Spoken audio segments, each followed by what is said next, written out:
As you settle into comfort, let us begin a gentle journey through one of the most intricate and elegant systems known to us, the biology of life. This is not a hurried exploration, nor one that demands your effort or attention. Instead, it is a calm unfolding, a quiet walk through the natural patterns that make up the living world, and through them, the wonder of our own bodies. Biology, in its essence, is the study of life. It is the science of the living of all the things that breathe, move, grow, and change.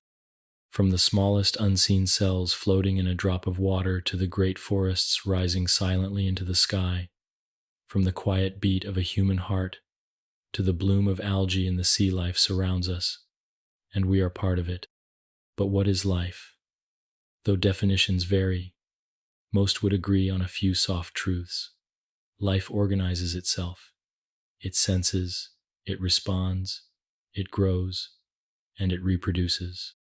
Life uses energy and maintains internal balance, even as the world outside changes. These quiet traits, organization, responsiveness, energy use, and stability, form the foundation of biology. And in the chapters ahead, we'll explore each one not through tests or terms, but with slow, patient understanding. Imagine, if you will, a tree, still and silent, rooted in the earth. To the casual glance, it may seem passive, but within that tree, a living world is at work. Water is drawn from the soil, rising upward through narrow vessels in the trunk. Leaves gently unfold, capturing sunlight in delicate green machinery that transforms light into nourishment. From root to leaf, from seed to seedling, the tree lives organized, balanced, and self-renewing. And so it is with all life, even at its smallest. The structure of life is built layer by layer. At the very base, there are atoms, the tiny particles that make up all matter. These atoms combine to form molecules. Molecules, in turn, arrange into structures that form cells, the simplest units of life. Some organisms are made of just one cell. Others, like humans, are composed of trillions. Yet all life begins at this smallest level with cells. Cells are not empty. Within them are organized compartments, each with its own quiet duty. There are organelles for energy, organelles for making proteins, organelles that store information. A cell is not unlike a small city, its parts working together in a kind of biological harmony. And here we begin to sense something important. Life is organized. Not chaotic, not random, but built from patterns, from structure. The way a tree branches mirrors the way blood vessels spread through the human body. The spiral of a shell echoes the spiral of DNA. There is an order here, soft and subtle. But this organization is not rigid.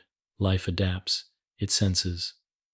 If the sun grows too hot, the body will perspire, cooling itself gently. If nutrients run low, a plant will slow its growth.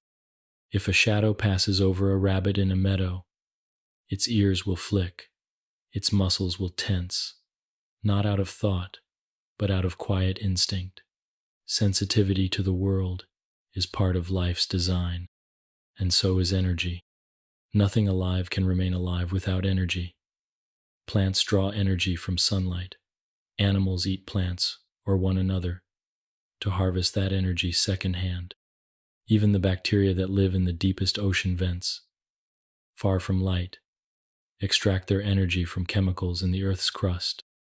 And in each case, this energy is used not for noise or drama, but for simple things, for growing, for healing, for staying balanced in a world that is always shifting. This balance, called homeostasis, is the gentle thread that runs through all life. Your heart beats a little faster when you rise, then slows again when you rest. Your body temperature remains nearly the same in winter as it does in summer. Even your blood's acidity and oxygen levels are constantly monitored and adjusted, all without you needing to know. In this way, life maintains itself. It watches and adjusts, quietly, gently, and perhaps most wondrously, life reproduces. Cells divide, Organisms create new organisms. Trees drop seeds that settle into soil. Animals care for their young. Even the simplest life forms pass on their essence, their genetic instructions, so that life continues generation after generation. You are, in this sense, a continuation of life that began billions of years ago. The cells in your body carry within them the ancient molecules of your ancestors, passed down unbroken. This continuity, from cell to cell, from parent to child, is one of life's softest miracles. Biology is the science that listens to these quiet truths. It does not demand haste. It does not rush. It invites us to observe and understand, to see how the smallest things connect to the largest. A single cell becomes tissue. Tissues form organs. Organs work together as systems. Systems create a living being, and beings interact with each other, with their environment, with time. The study of biology is not simply an academic task. It is a gentle way to understand ourselves and the world around us. To know that our lungs take in air, just as trees take in sunlight. To know that our cells require water, just as rivers require flow. To realize that the patterns within us are not separate from the patterns of nature. They are part of them. And so, as we begin this soft exploration from the tiniest molecule to the vast cooperation of body systems, let us do so with a sense of quiet curiosity, not to memorize, but to understand, not to conquer the topic, but to let it unfold, slowly and softly, as you rest. For in understanding life, we come closer to understanding our place within it. Part 2. What it means to be alive. Let us now drift further into the gentle rhythm of biology, a rhythm not of noise or motion, but of quiet, patient processes unfolding within every living thing. If the first part of our journey introduced the idea of life's organization, this chapter brings us closer to the question that softly underlies all of biology. What does it truly mean to be alive? Though we often recognize life intuitively in the heartbeat of a mammal, the slow bloom of a flower, the subtle stirrings of a forest, biologists have, over time, gently distilled this intuition into a handful of shared characteristics. These traits help us recognize living systems, no matter their size or form, whether seen under a microscope or stretching toward the sky. The first characteristic, the most foundational of all, is cellular organization. Every living thing, from the smallest bacterium to the tallest tree, is made of cells. Some organisms consist of just one, living their entire existence as a single microscopic unit. Others, like humans, are composed of countless trillions. But all life begins and persists at the level of the cell. The cell is not merely a building block, it is life's smallest complete form, capable of carrying out the essential activities that sustain existence. Inside each cell, structures called organelles perform dedicated tasks. Mitochondria produce energy, nuclei store genetic information, and ribosomes quietly assemble proteins. Each organelle plays its role in a coordinated symphony, not rushed, but steady and sure. Together, these activities define the internal order that separates life from non-life. The second hallmark of life is order, a deep and often invisible organization. Living organisms are not chaotic. Even the most humble plant, or the simplest worm, exhibits a level of internal structure far beyond that of non-living matter. This order arises from patterns of molecular interaction, from the precise placement of proteins, from the repetition of cellular shapes, all forming the quiet geometry of biology. Whether curled in the spiral of DNA or the lattice of a leaf's veins, life tends toward arrangement, not accident.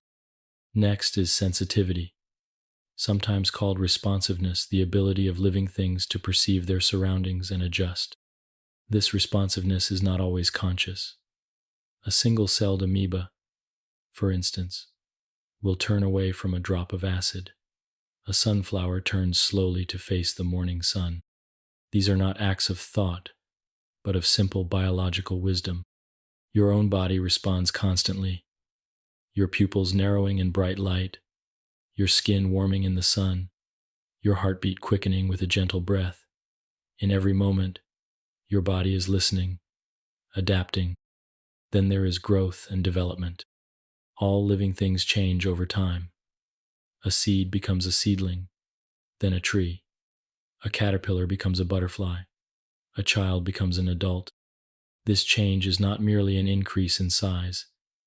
It is a carefully guided progression, driven by internal instructions written in molecules of DNA.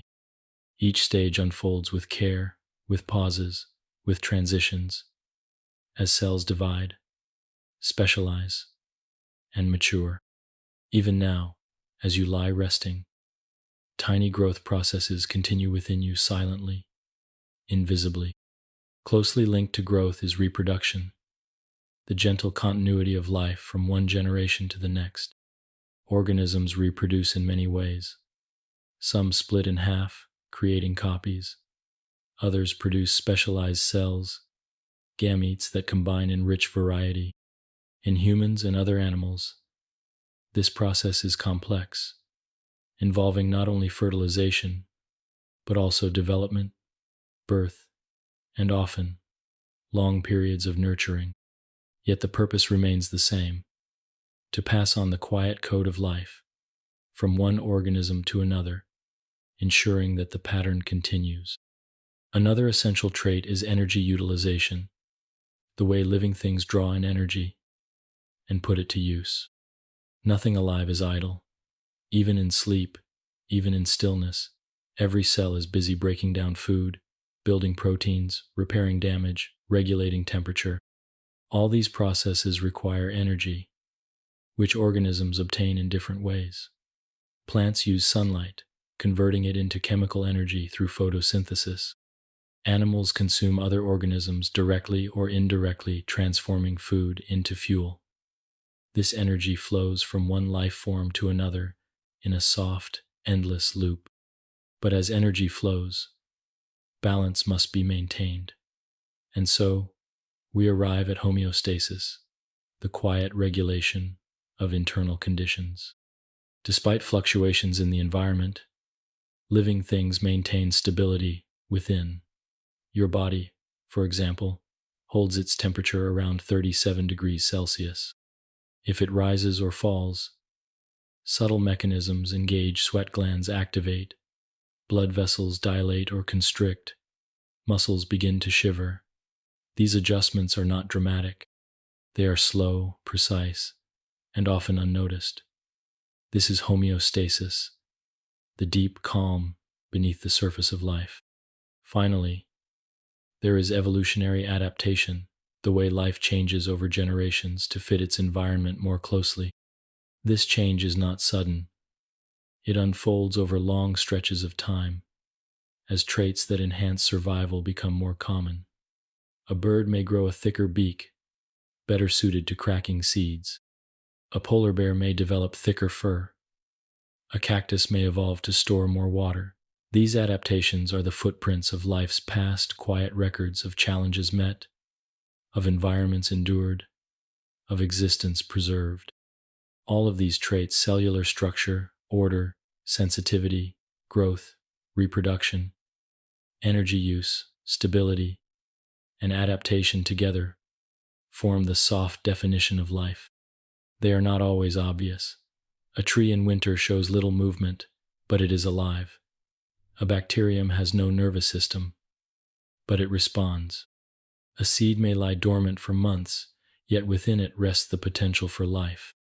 To see life clearly, we must look not just for motion or sound, but for the quiet rhythms of function, the invisible patterns that distinguish the living from the inanimate.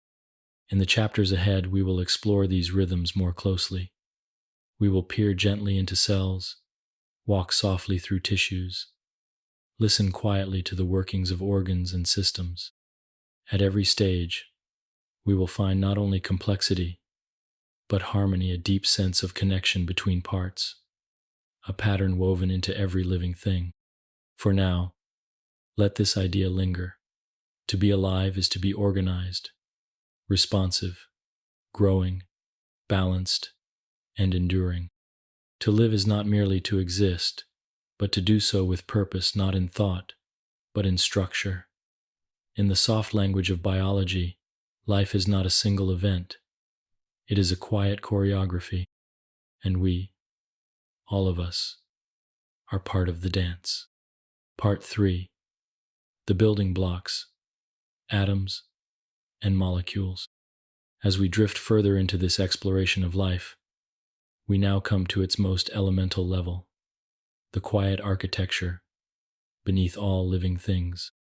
Beneath the cell, beneath the organelles, lies a world even smaller, more fundamental.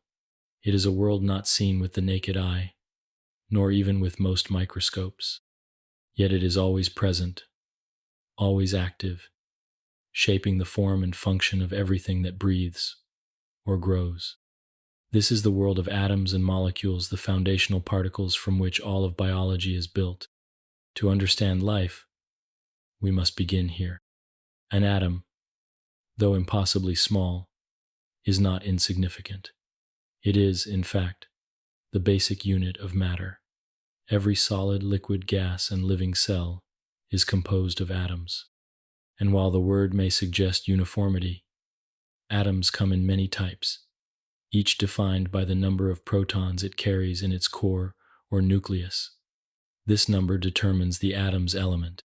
Hydrogen has 1 proton, carbon has 6, oxygen has 8.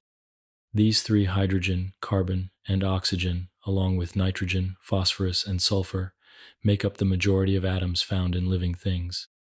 Imagine a hydrogen atom, a tiny center of positive charge, a single proton, surrounded by a cloud of 1 electron, or a carbon atom, with 6 electrons quietly orbiting its dense nucleus. These invisible structures are the alphabet of matter. On their own, they are small, but together, they combine in endless variations, forming the molecules that support life. A molecule is simply a collection of atoms bonded together. Some molecules are small, just 2 or 3 atoms linked. Others are vast, containing thousands. Water, for instance, is a small molecule, made of just 2 hydrogen atoms and 1 oxygen. Glucose, a simple sugar, is more complex, 6 carbon atoms, 12 hydrogens, and 6 oxygens, arranged in a soft loop of energy potential. But molecules do not merely exist. They act. Each one has a shape, a charge, a tendency to interact in specific ways. And these tendencies are the essence of chemistry, the quiet laws by which atoms combine, separate, and rearrange.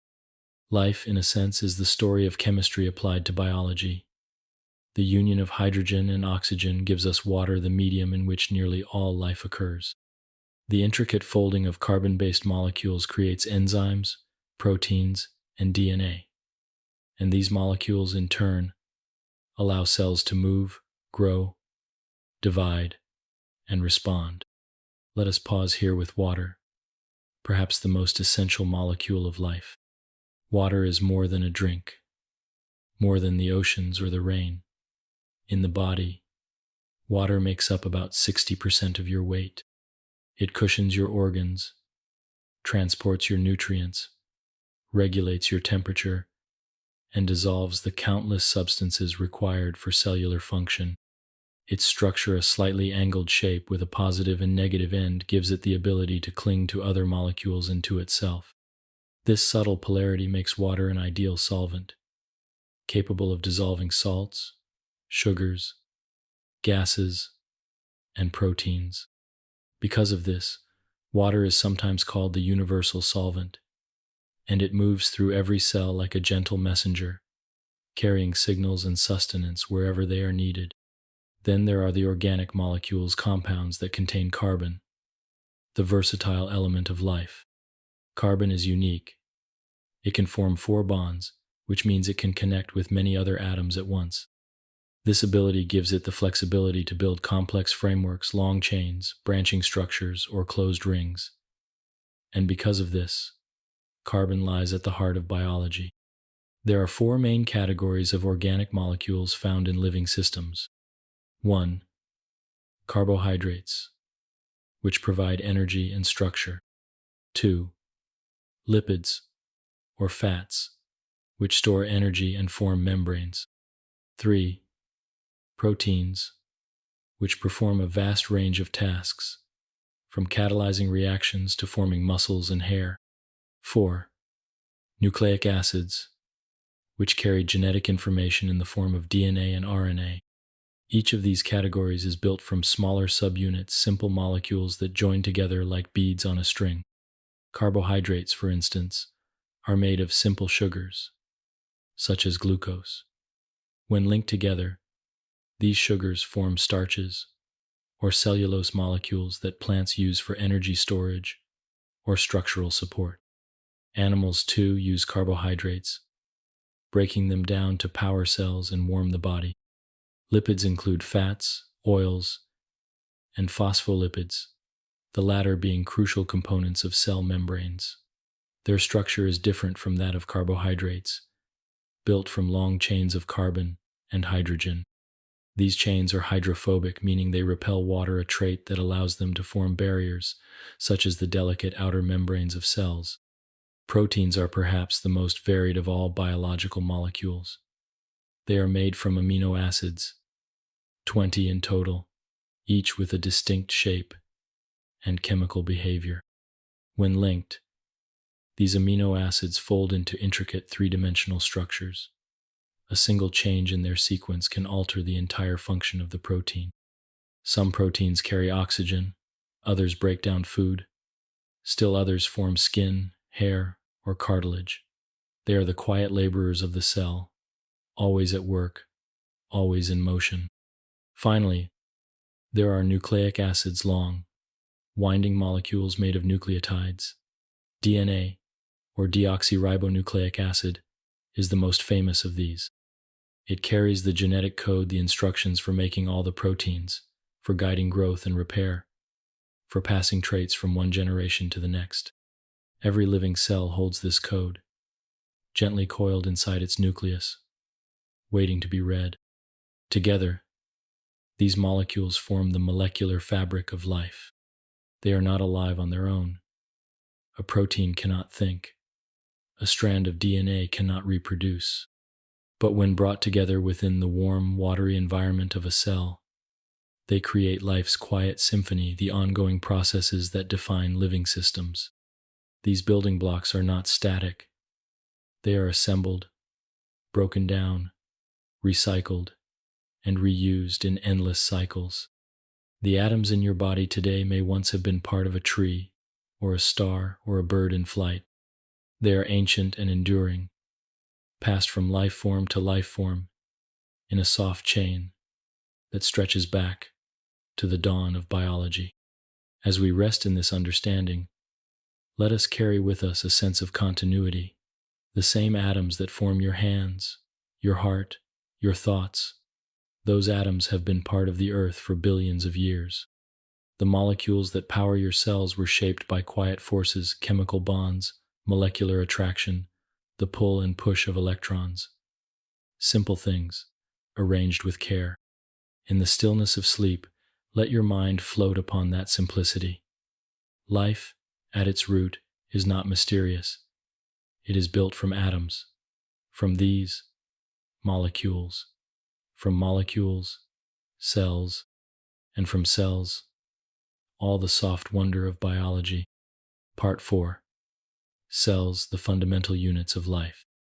Now that we have drifted through the world of atoms and molecules, the invisible foundation beneath all living structures, we arrive at the level where life begins to organize itself into something more tangible, more complete. Here, in the gentle architecture of the cell, biology truly takes form. The cell is the smallest unit that can be considered fully alive. It is not just a container or a structure, but a self-sustaining system able to take in energy, build materials, respond to its surroundings, and reproduce. Some organisms, like bacteria, exist as just a single cell, carrying out all the tasks of life in one tiny package. Others, like humans and trees, are made of countless cells working in unison, each with its own quiet responsibilities. But no matter the size of the creature, every cell is a marvel of coordination and design. Imagine, for a moment, a single human cell, about 1/10 the width of a human hair, invisible to the eye, but full of life. Suspended in a watery environment, it appears soft and rounded, surrounded by a thin, flexible boundary known as the plasma membrane. This membrane is more than a wall. It is a selectively permeable gateway, allowing certain molecules in, keeping others out. It helps maintain the cell's delicate internal balance, while also enabling communication with the outside world. Like a gentle shoreline, it controls the tide of molecules that pass through it. Inside, the cell is not empty. It is filled with a substance known as cytoplasm, a jelly-like fluid where molecules drift and organelles carry out their silent tasks. At the center of many cells lies the nucleus, a structure enclosed by its own membrane. Within the nucleus, the cell stores its most valuable possession, its DNA. This long, winding molecule contains the instructions for everything the cell will ever do. The sequence of DNA is like a soft script, written in a language of 4 letters A, T, C, and G, which code for the proteins that build and sustain life. Around the nucleus and throughout the cytoplasm are the cell's organelles, each one specialized for a different function. There are the mitochondria, often called the powerhouses of the cell. These bean-shaped structures convert food into usable energy, a process known as cellular respiration. Within their folded membranes, a gentle cascade of chemical reactions produces a molecule called ATP, adenosine triphosphate, which cells use to power their activities. Without mitochondria, even the simplest movement would not be possible. Near the nucleus lies the endoplasmic reticulum, a network of channels where proteins and lipids are synthesized. Some sections, studded with tiny structures called ribosomes, produce proteins that will be folded, modified, and shipped to their destinations. Ribosomes, despite their small size, are essential. They translate the cell's genetic code into functioning molecules. Once proteins are made, many are sent to the Golgi apparatus, a stack of flattened sacks where proteins are sorted, packaged, and tagged like parcels at a quiet post office. Some will be sent to the membrane. Others will travel to distant parts of the cell. Each is handled with care. Other organelles assist with digestion and defense. Lysosomes, filled with enzymes, break down waste materials and damaged components, recycling them into useful parts. Peroxisomes help detoxify harmful substances, keeping the cell environment safe and clean. In plant cells, we find additional features such as the cell wall, a sturdy outer layer that provides support and protection. Made of cellulose, the wall surrounds the membrane, giving plants their firmness and structure. Inside plant cells are also chloroplasts, the green organelles responsible for photosynthesis. Here, light energy is gently transformed into sugars, allowing plants to nourish themselves from the sun. Another important component, present in both plant and animal cells, is the cytoskeleton, a network of protein filaments that gives the cell its shape, anchors its organelles, and enables motion. Even the act of cell division depends on this structural framework, which assembles and disassembles with quiet precision. Cells are often categorized into 2 broad types, prokaryotic and eukaryotic. Prokaryotic cells are simpler, smaller, and lack a true nucleus. Their DNA floats freely within the cytoplasm, often in a single circular strand. These cells belong to bacteria and archaea organisms that have existed for billions of years, thriving in environments from boiling springs to icy lakes. Eukaryotic cells, by contrast, are larger and more complex. Their DNA is enclosed within a nucleus, and their cytoplasm contains the full suite of organelles. Plants, animals, fungi, and protists are all made of eukaryotic cells, the kind we are exploring here. Yet despite their differences, all cells share certain fundamental traits. They have membranes, they carry genetic material, they use energy, they build proteins, they maintain internal balance. In every case, the cell is not a passive structure, but a living system, dynamic, responsive, and orderly. Some cells exist alone. A bacterium may spend its entire life floating through water, reproducing when conditions allow.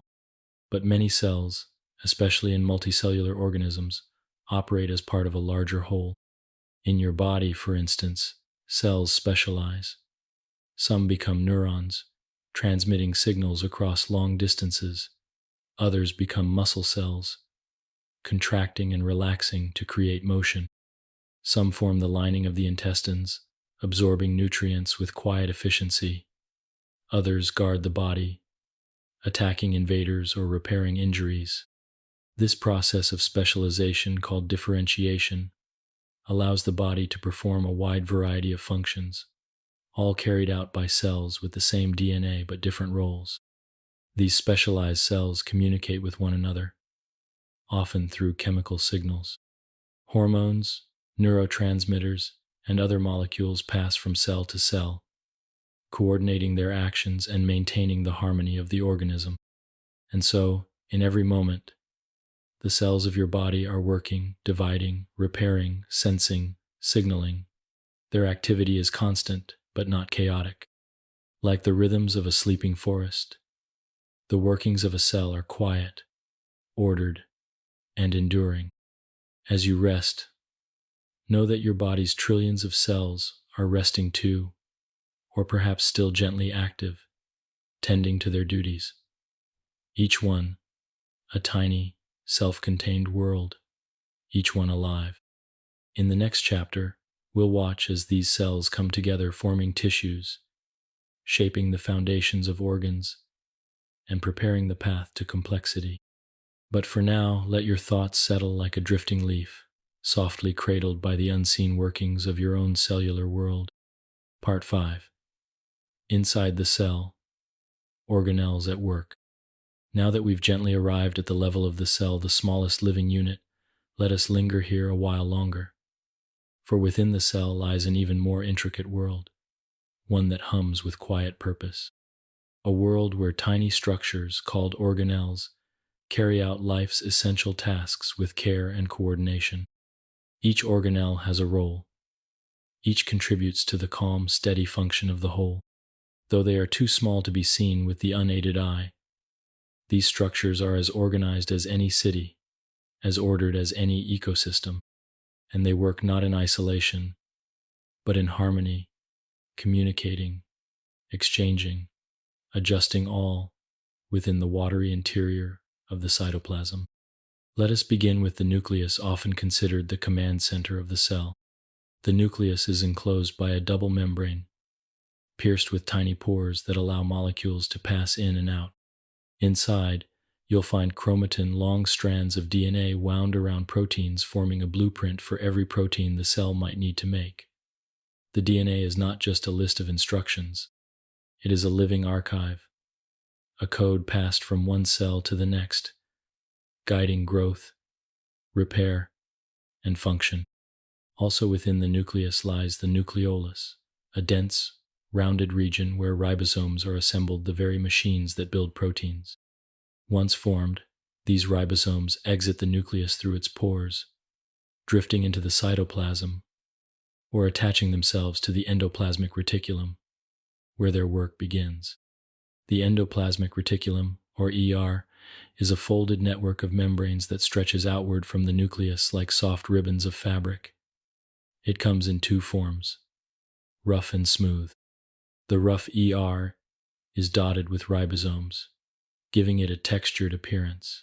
Here, proteins are synthesized, assembled from chains of amino acids, and then folded into their functional shapes.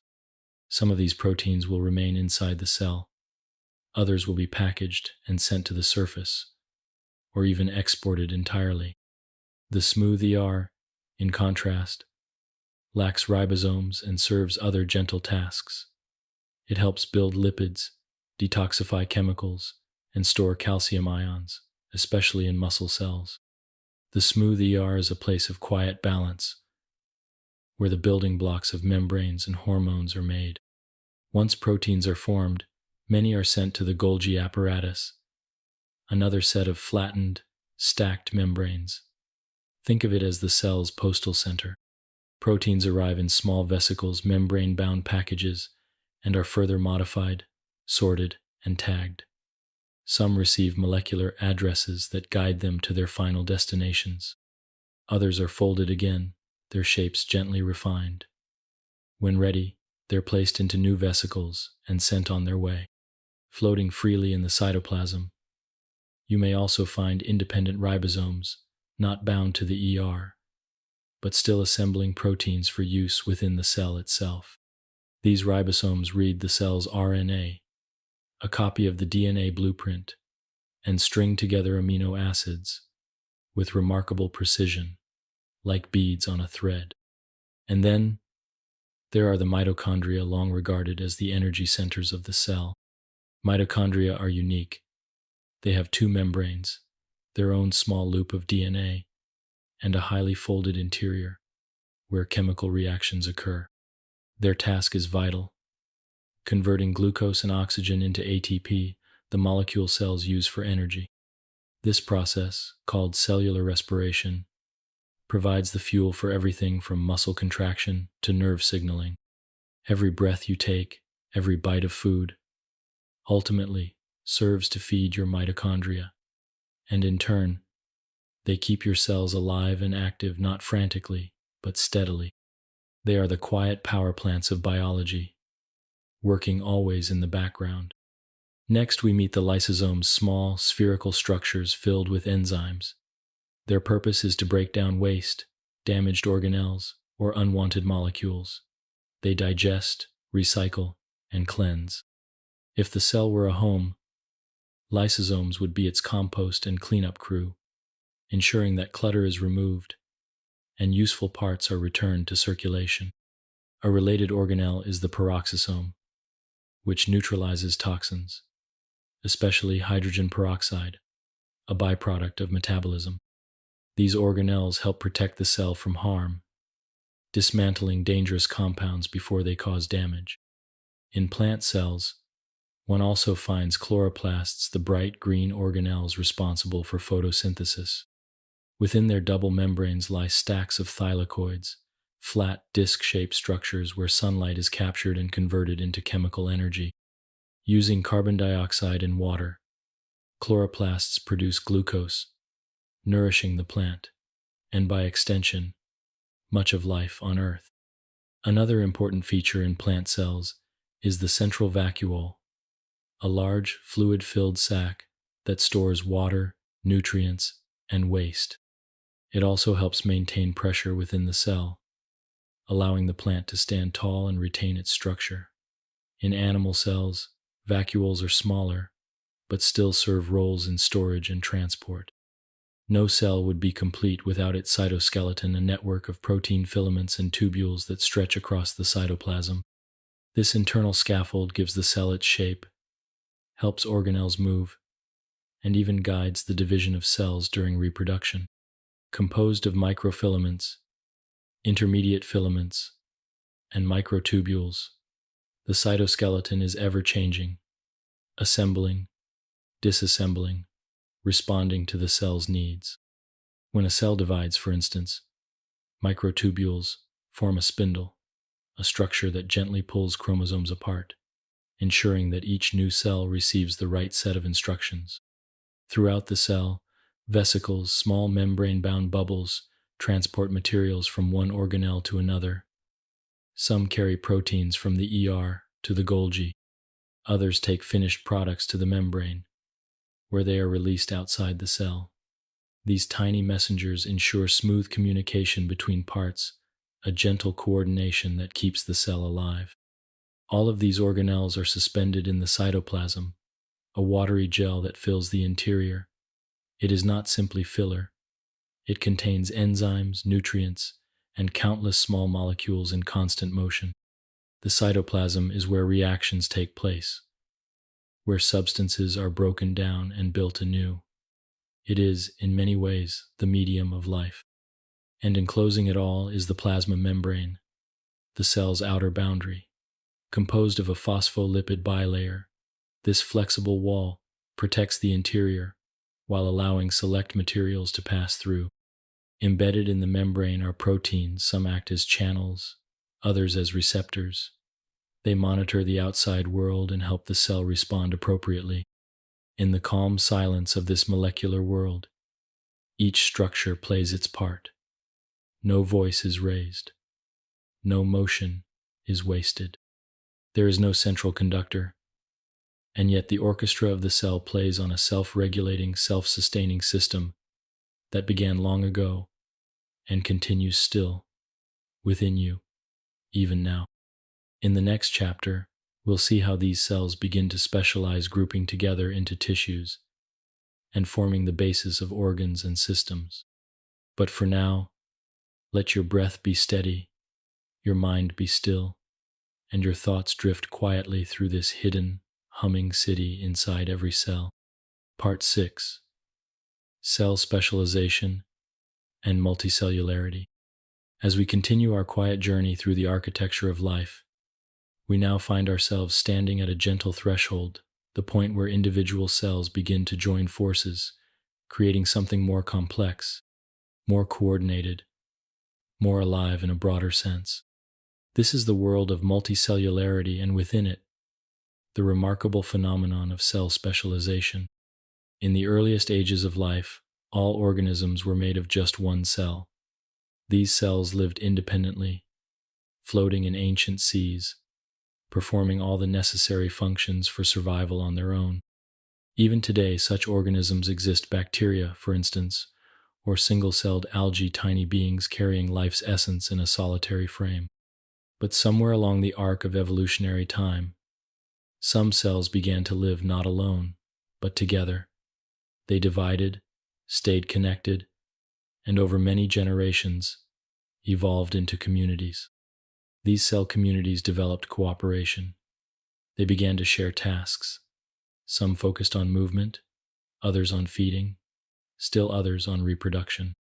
This marked the rise of multicellular life, a soft and gradual unfolding that would eventually give rise to everything from sea sponges and mosses to birds, trees, and humans. Yet simply being multicellular is not what makes these organisms remarkable. It is the specialization within them, the way cells take on distinct roles and forms, that creates the breathtaking diversity of life we see today. In your own body, there are over 200 different types of cells. All began as one, a fertilized egg, a single cell dividing over and over. But as these divisions continued, something quiet and profound occurred. The cells began to diverge, not in their genetic code, which remained identical, but in their expression of that code. This process is called differentiation. Each cell contains the full set of genetic instructions, the same DNA, the same genes. But through subtle chemical signals and environmental cues, cells turn certain genes on or off, shaping their identity and function. A cell that becomes part of the eye expresses one set of genes. A cell destined for the liver, another. The underlying code remains, but what the cell reads and how it acts changes. Through this mechanism, a body is formed. Some cells become neurons, long and branching, designed to carry electrical signals across great distances. Others become red blood cells, soft and concave, stripped of nuclei to make room for hemoglobin, their sole mission, to carry oxygen. Muscle cells develop the ability to contract, full of fibers that slide past each other like silent gears. Skin cells flatten and strengthen, forming layers of protection. Each type of cell is uniquely shaped and adapted for its task, and yet all share the same origin, This is one of the quiet marvels of biology, profound diversity arising from shared instructions. This specialization allows the organism as a whole to function with incredible efficiency. Rather than each cell performing every task, they divide the labor, a concept sometimes called division of function. It is not unlike a well-run village, where one person tends the fields, another builds homes, another teaches, and another heals. No single individual does everything, but together they create a community capable of thriving. In the human body, this cooperation is beautifully evident. The cells of the digestive system, for example, are devoted to breaking down food and absorbing nutrients. Cells in the pancreas release enzymes. Cells in the small intestine absorb sugars, amino acids, and fats. In the stomach, specialized cells secrete acids and protective mucus, all tailored to their specific microenvironments. Meanwhile, immune cells patrol the body, identifying threats, producing antibodies, and communicating danger to one another through chemical signals. Some reside in lymph nodes, others circulate freely, and still others lie dormant until summoned. Each has a role. Each performs it without complaint, without thought, without hesitation. The bones are built from cells, two osteoblasts and osteoclasts, shaping and reshaping the skeleton in response to need and pressure. Cartilage cells cushion the joints, while epithelial cells line every surface, forming gentle barriers between the inside and outside worlds. This tapestry of cells woven together with such care creates a multicellular organism capable of complex thought, motion, memory, and feeling. Yet this complexity requires communication. Cells must not only specialize, they must coordinate. To do this, they rely on chemical messengers, molecules that float from one cell to another, binding to receptors and triggering responses. Hormones, neurotransmitters, growth factors, all help maintain harmony within the cellular society. There are also physical connections between cells.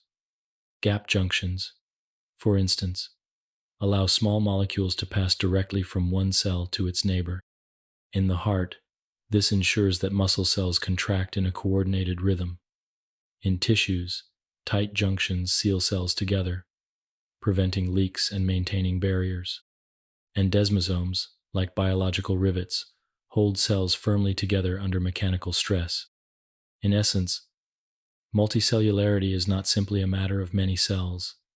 It is about organization, cooperation, timing, and above all, trust the quiet confidence that each cell will fulfill its role, even as it relies on the work of others. Without such coordination, the organism would fail. And so, this is what we find at this soft stage of biology's ladder. Cells no longer alone, but joined in a quiet alliance. Each one specialized, each one essential. Even now, as you lie still and relaxed, this cellular community within you is at work. Your skin is renewing, your blood is flowing, your neurons are gently sparking. Every cell doing its part without need for praise, without rest, without demand. It is a quiet miracle, a soft, unseen choreography of specialization, and together it creates you. In the next part of our journey, we'll explore how these specialized cells form tissues, the next layer in the biological structure, where cells come together not just in purpose, but in form. But for now, let the gentle cooperation within your body lull your thoughts to stillness, a living system of microscopic harmony unfolding silently within you. Part 7. Tissues, the fabric of the body. With cells now specialized, each quietly fulfilling its chosen role, we arrive at the next soft layer of biological organization, the formation of tissues. A tissue is a group of similar cells, bound not just by proximity, but by purpose. These cells, all of the same type or closely related, come together to perform a shared function. They align themselves, connect through delicate molecular bonds, and coordinate their efforts in unison. In doing so, they create the fabric of the body, the physical foundation upon which organs are built and systems are sustained. There are 4 primary types of tissues in most animals, including humans. These are epithelial, connective, muscle, and nervous tissues. Each has its own soft purpose, its own unique texture, shape, and behavior. Let us begin gently with epithelial tissue. Epithelial tissue covers the body, both inside and out. It lines the surfaces of organs, forms the outer layer of skin, and creates the inner linings of the digestive tract, respiratory pathways, and blood vessels. These cells are closely packed, forming continuous sheets that act as barriers, sometimes protective, sometimes absorptive, sometimes secretory. In the lungs, for instance, thin layers of epithelial cells allow gases to pass effortlessly: oxygen in, carbon dioxide out. In the stomach, epithelial cells secrete acid and enzymes. In the small intestine, they absorb nutrients. And on your skin, epithelial tissue creates a quiet, resilient shield, protecting the interior of your body from the outside world. Despite their similar appearance, epithelial cells vary in shape, some flat, some cube-shaped, others tall and column-like. Their arrangement is deliberate, depending on the tissue's function. A single, thin layer may allow for easy diffusion. Multiple layers may be needed for protection against friction or damage. Beneath and around the epithelial layers lies connective tissue, the body's soft scaffolding. Connective tissue supports, binds, and cushions other tissues. It is the most abundant tissue type in the body and comes in many forms. Bone, blood, cartilage, tendons, and fat are all types of connective tissue. Despite their differences in texture and form, they all share a common trait. They consist of scattered cells embedded in an extracellular matrix, a blend of protein fibers and ground substance that gives each tissue its character. In bone tissue, the matrix is hard and mineralized, providing structure and support. In cartilage, it is firm yet flexible, found in joints, ears, and between vertebrae. Adipose tissue, or fat, stores energy and insulates the body. And blood, though often overlooked as a tissue, is a fluid connective tissue, with cells suspended in plasma, circulating through vessels and delivering oxygen, nutrients, and immune cells. All these connective tissues work quietly, without fanfare. They hold organs in place, absorb shocks, and create pathways for vessels and nerves. Their fibers, especially collagen and elastin, provide strength and elasticity, allowing the body to bend without breaking, to stretch and return. Next, we come to muscle tissue, the tissue of movement. Muscle tissue is composed of long, fiber-like cells called muscle fibers, which have the unique ability to contract. This contraction pulls on bones, squeezes fluids, and moves food through the digestive system. Muscle tissue is not always visible. It moves not only limbs, but also the heart, the lungs, the intestines. There are 3 main types of muscle tissue: skeletal, cardiac, and smooth. Skeletal muscle is what most people think of when they imagine muscle, the voluntary tissue that moves the body.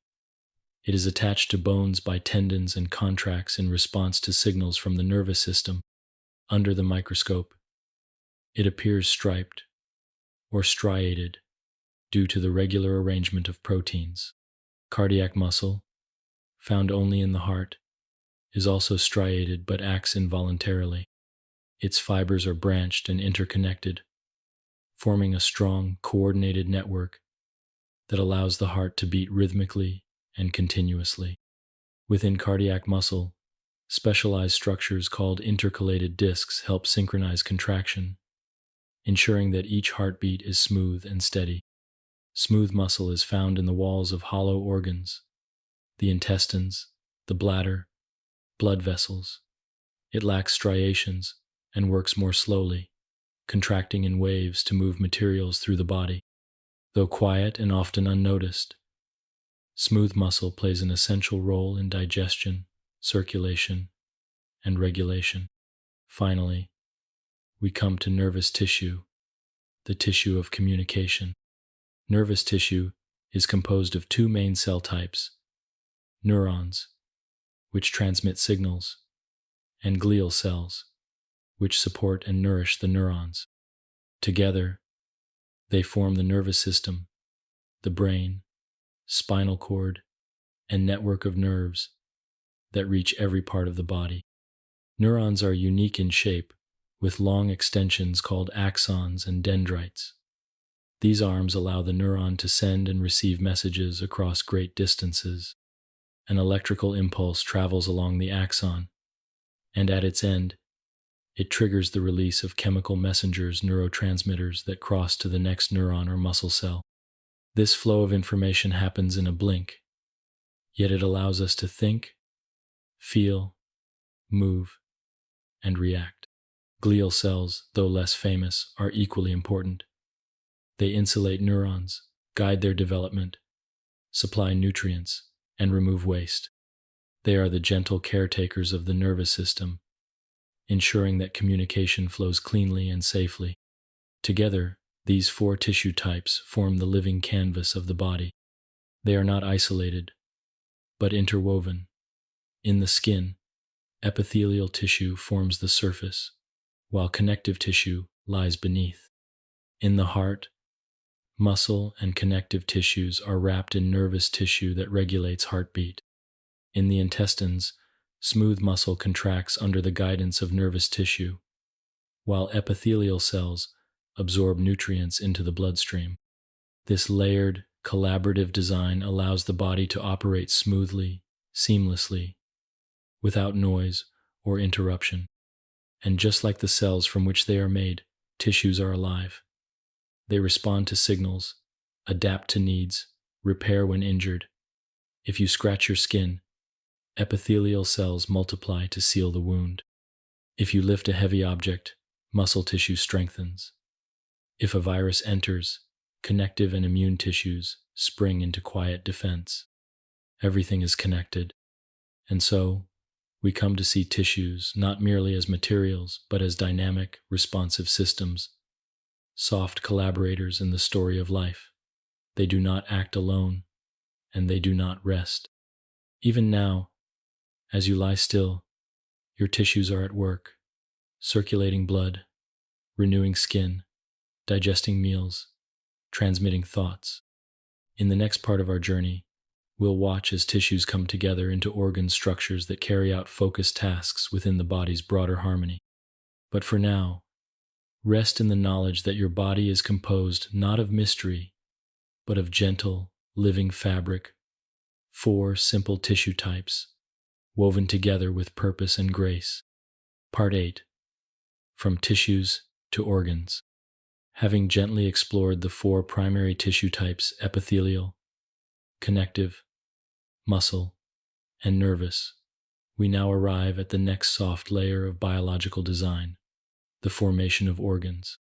An organ is a structure composed of two or more tissue types working together to carry out a specific, often complex function. These functions can be as subtle as filtering blood, as rhythmic as pumping it, or as continuous as digesting food. But behind each task lies an orchestra of tissues, each contributing its quiet part. Organs are not isolated. They are not random. Each one fits neatly within a broader system, serving a purpose not only for itself, but for the entire body. And together, organs form the harmonious, living machinery of life. Let us begin gently by looking at the structure of an organ. Take the stomach, for instance, a soft-walled, J-shaped organ that sits quietly in the upper abdomen. Though simple in appearance, its internal structure reveals a beautiful layering of tissue types. The innermost layer is epithelial tissue, lining the stomach cavity. These cells secrete digestive juices, hydrochloric acid, and enzymes that begin the process of breaking down food. Just beneath, we find layers of connective tissue, providing support and housing blood vessels and nerves. Then comes the muscle tissue, arranged in 3 layers: circular, longitudinal, and oblique, allowing the stomach to churn and mix its contents in a slow, wave-like rhythm. Woven throughout are nervous tissues, sensing when the stomach is full, when to release more enzymes, when to contract. These nerves communicate with the brain and with neighboring organs, helping maintain balance throughout the digestive system. In this one organ, the stomach, we see all 4 tissue types, arranged not randomly, but with quiet logic. Each tissue supports the others. Each plays a necessary role. This pattern holds true across the body. The heart, for example, is primarily composed of specialized cardiac muscle tissue, designed to contract and relax continuously. But within and around the heart lie connective tissues for support, epithelial tissues lining its inner chambers, and a rich network of nerves that regulate the heartbeat with gentle precision. The lungs, those quiet balloons of breath, contain delicate epithelial tissues for gas exchange, elastic connective tissues that allow expansion, smooth muscle to regulate airflow, and a web of sensory neurons that detect changes in oxygen and carbon dioxide levels. Even the skin, the body's outermost organ, reveals complexity. It begins with a layer of epithelial cells, the epidermis forming a barrier against the outside world. Beneath that lies the dermis, a layer rich in connective tissues, blood vessels, and nerves. Deeper still, muscle fibers anchor the skin to the body, while glands and hair follicles carry out temperature control and sensory functions. Each organ is shaped by its task. The kidneys, with their intricate networks of filtering units called nephrons, cleanse the blood and balance fluid levels. The liver, a large reddish organ just beneath the ribs, processes nutrients, detoxifies chemicals, and produces bile. The pancreas, nestled behind the stomach, regulates blood sugar through hormone secretion. The intestines, long and coiled, absorb nutrients with microscopic projections called villi, an architectural adaptation to maximize surface area. In each case, the form of the organ gently mirrors its function, a principle known in biology as structure-function correlation. This is not coincidence. It is the result of countless generations of adaptation, soft refinements shaped by need and sustained by usefulness. But organs do not work alone. They exist within organ systems, larger groupings where related organs cooperate to achieve essential life processes. The digestive system includes the mouth, esophagus, stomach, intestines, liver, and pancreas.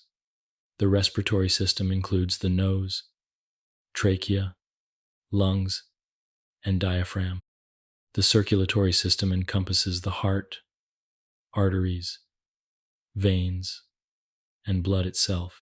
Each system is a soft, looping circuit, inputs and outputs, signals and responses always in motion, always adjusting.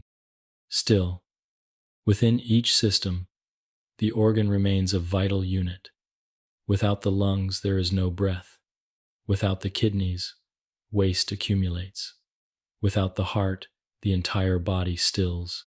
The health of the body depends on the health of each organ, just as the health of an organ depends on the strength and cooperation of its tissues. And even deeper, the cell remains the root. Epithelial tissues are made of epithelial cells, muscle tissue of muscle cells, connective tissue of fibroblasts, chondrocytes, or osteocytes, nervous tissue of neurons, and glial cells.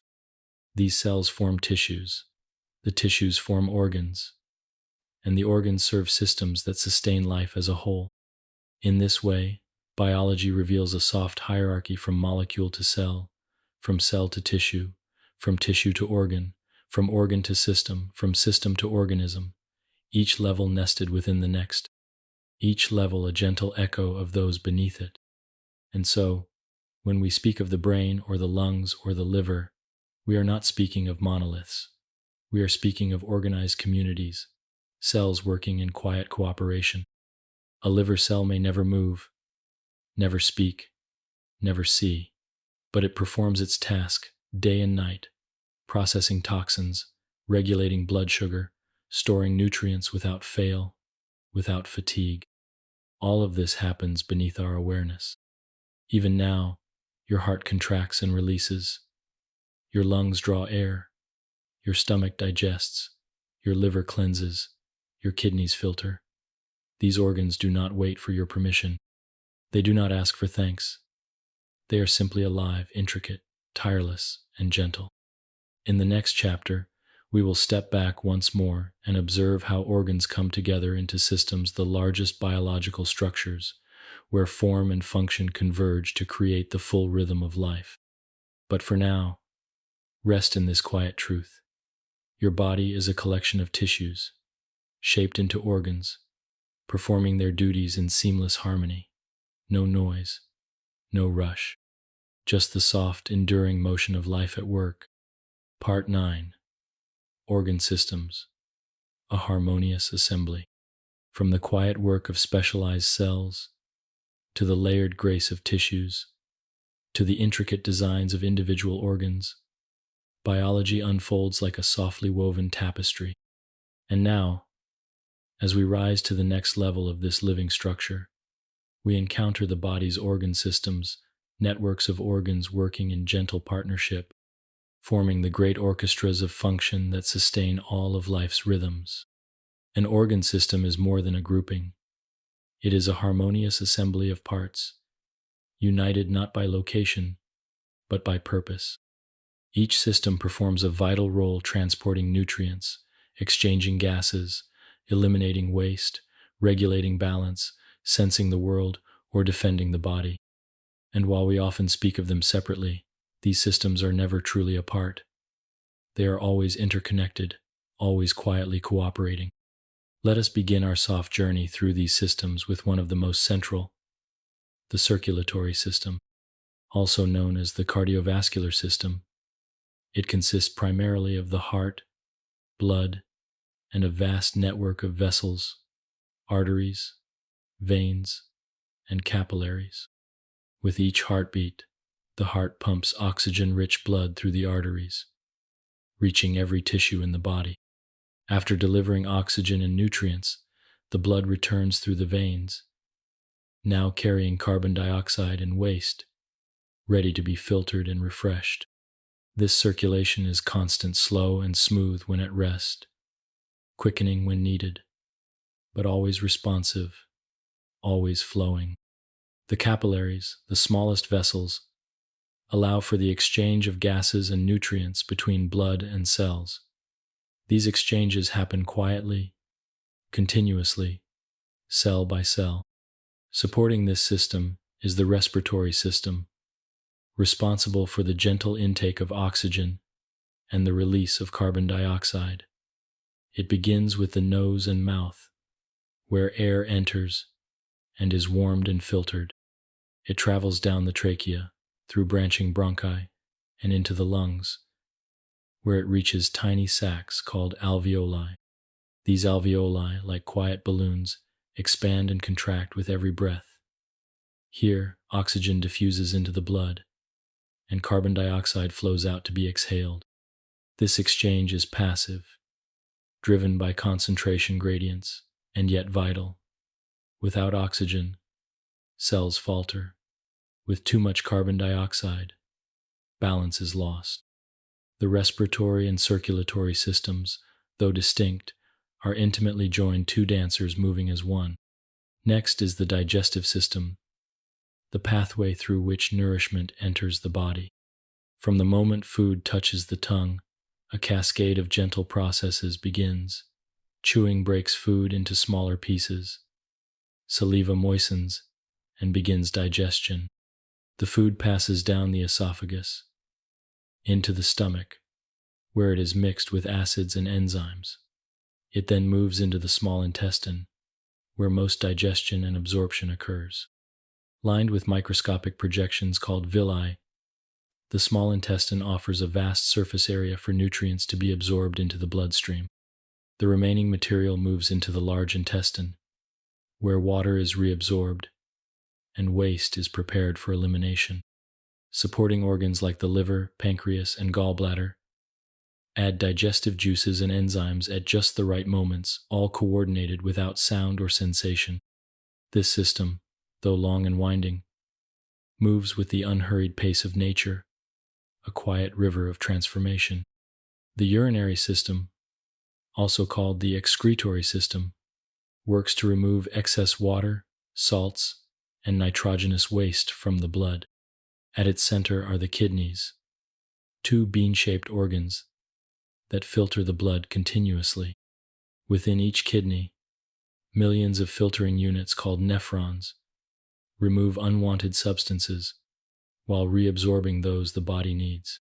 The resulting urine flows through the ureters to the bladder, where it is stored until release. This cycle helps maintain internal balance or homeostasis, ensuring that blood pressure, fluid levels, and electrolyte concentrations remain within narrow, healthy limits. Working alongside is the endocrine system, the body's chemical messenger network. This system includes small but powerful glands, the pituitary, thyroid, adrenals, pancreas, and others which release hormones into the bloodstream. These hormones regulate metabolism, growth, mood, reproductive cycles, and even sleep. Unlike nerves, which signal rapidly, hormones move more slowly, flowing with the blood, reaching distant organs to gently adjust their function. A rise in blood sugar prompts insulin release. Stress triggers adrenaline. The body prepares for rest through melatonin. These chemical signals maintain a quiet balance across systems, guiding processes without conscious thought. Parallel to this is the nervous system, the body's swift communication highway. It includes the brain, spinal cord, and countless nerves branching to every corner of the body. Information flows as electrical impulses, soft waves of energy traveling along neurons, passing through synapses with the help of neurotransmitters. The nervous system enables sensation, movement, memory, and reflex.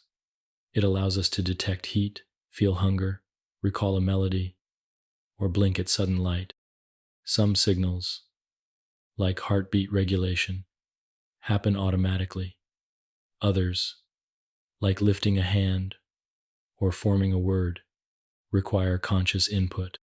Through both reflex and awareness, this system ties together the body and the world around it.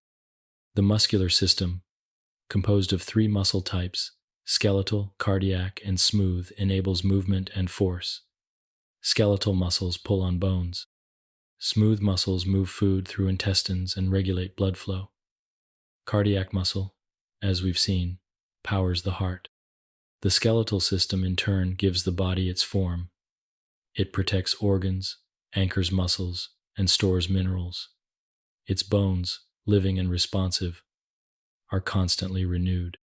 Joints allow for motion. Ligaments and cartilage provide support and flexibility. The immune system, though not housed in one place, is a vast network of cells, tissues, and organs working together to defend against pathogens. White blood cells, antibodies, lymph nodes, and the spleen all contribute to protection. This system learns, remembers, and adapts, shielding the body with a quiet vigilance. We must also mention the integumentary system, composed of the skin, hair, and nails.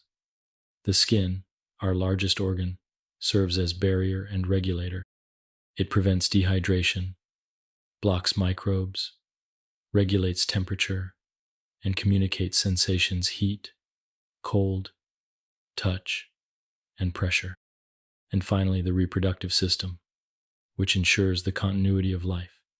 In males and females, it includes specialized organs for the creation, storage, and delivery of gametes. In females, it also supports pregnancy and birth. This system, more than any other, links individuals to generations past and yet to come, a gentle bridge across time. Together, these organ systems form the whole of a living body. They do not compete. They do not interrupt. Each waits, adjusts, and responds. The lungs do not need to know what the kidneys are doing, yet they contribute to the same goal: sustaining life. The heart beats without instruction. The liver cleans without asking. The skin shields. The muscles move. The brain dreams. Even now, as you rest, these systems continue their work, quiet, steady, enduring. In the next chapter, we will explore the ways in which these systems speak to one another, how signals flow and feedback loops maintain the delicate balance known as homeostasis.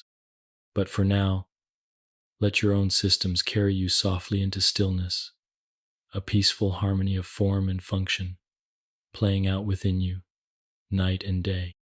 Part 10. The nervous and endocrine systems. As we move deeper into the body's inner harmony, we come to two systems that coordinate the rhythm of life with quiet authority: the nervous system and the endocrine system.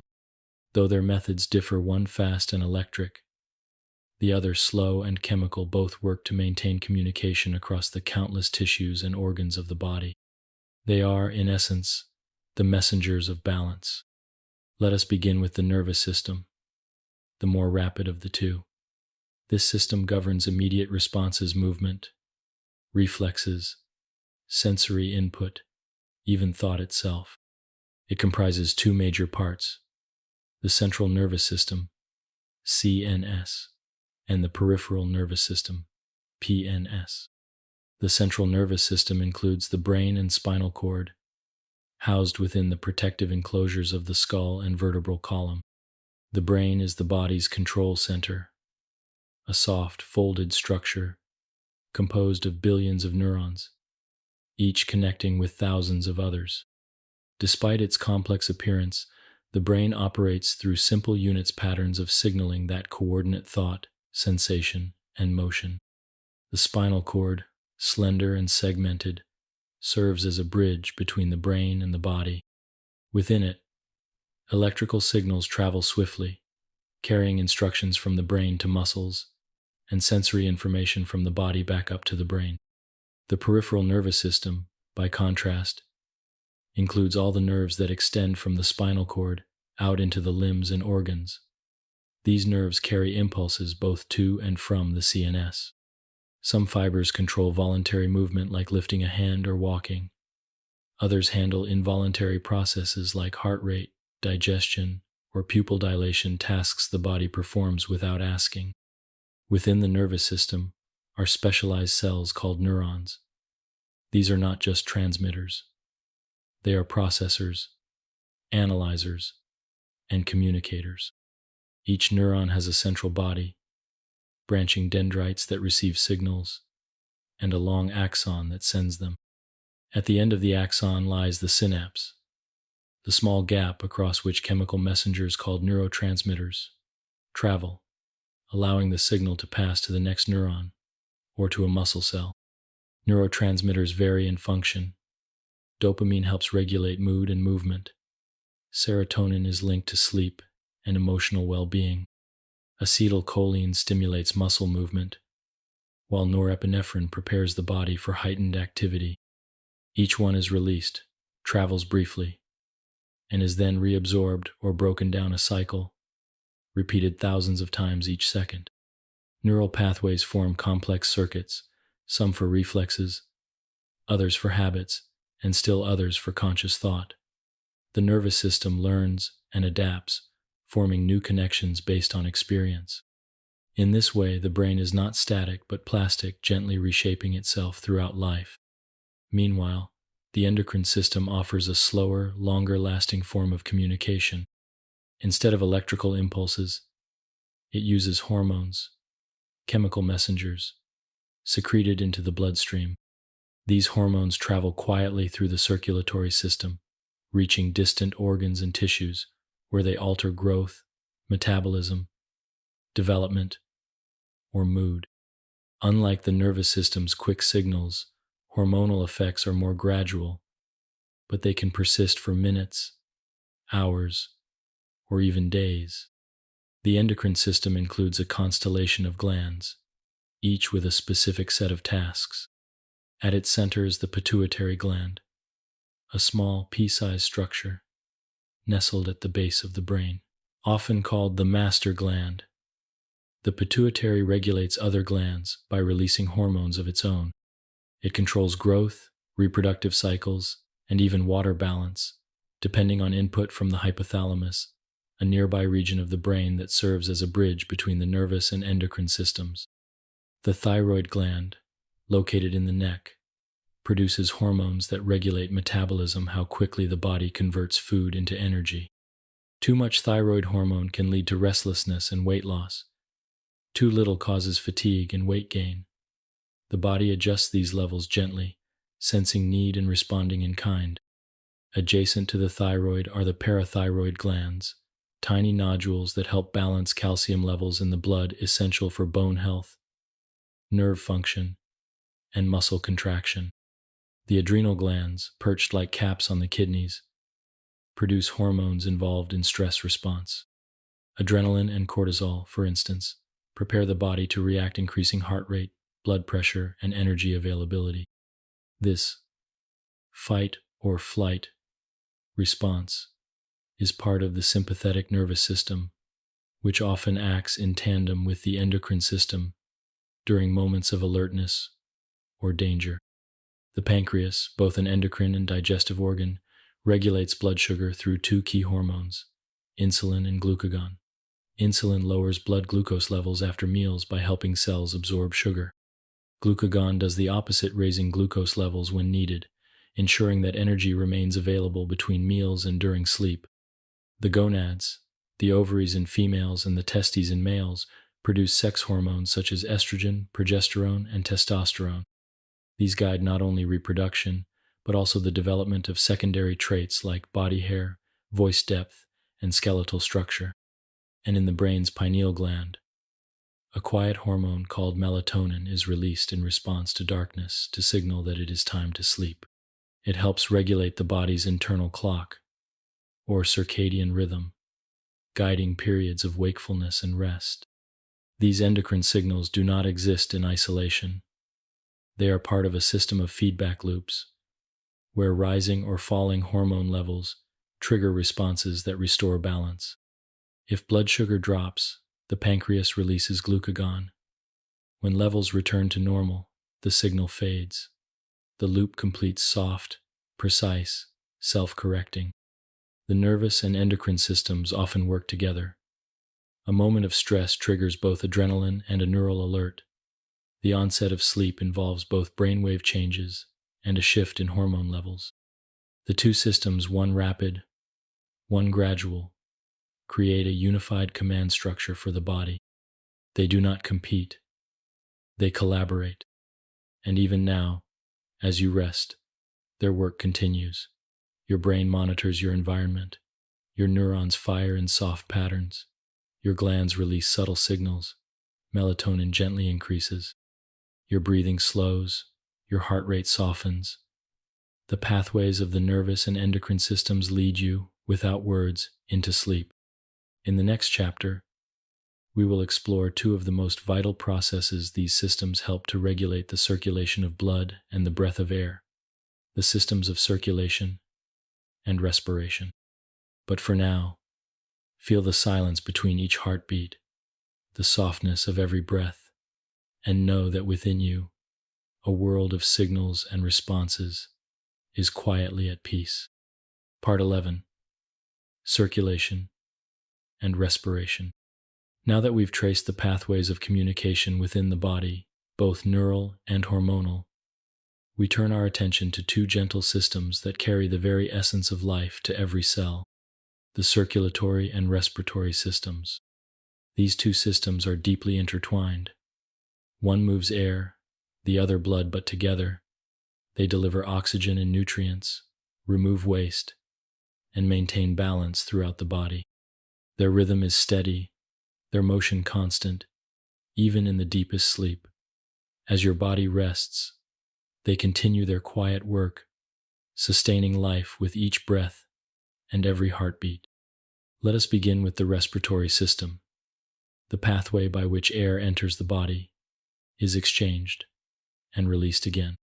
The act of breathing is simple and automatic, and yet beneath its simplicity lies an elegant design. Air enters through the nose or mouth, where it is warmed, moistened, and filtered. Fine hairs and mucus in the nasal passages catch dust and pathogens, protecting the lungs. From there, the air passes through the pharynx and larynx, the throat and voice box, and enters the trachea, or windpipe. The trachea is lined with cilia, tiny hair-like structures that wave upward, moving mucus and debris away from the lungs. The trachea then divides into two bronchi, each leading to a lung. Within the lungs, the bronchi branch again and again, forming a tree-like network of bronchioles, ending in clusters of tiny air sacs called alveoli. It is within the alveoli that gas exchange occurs silently, seamlessly.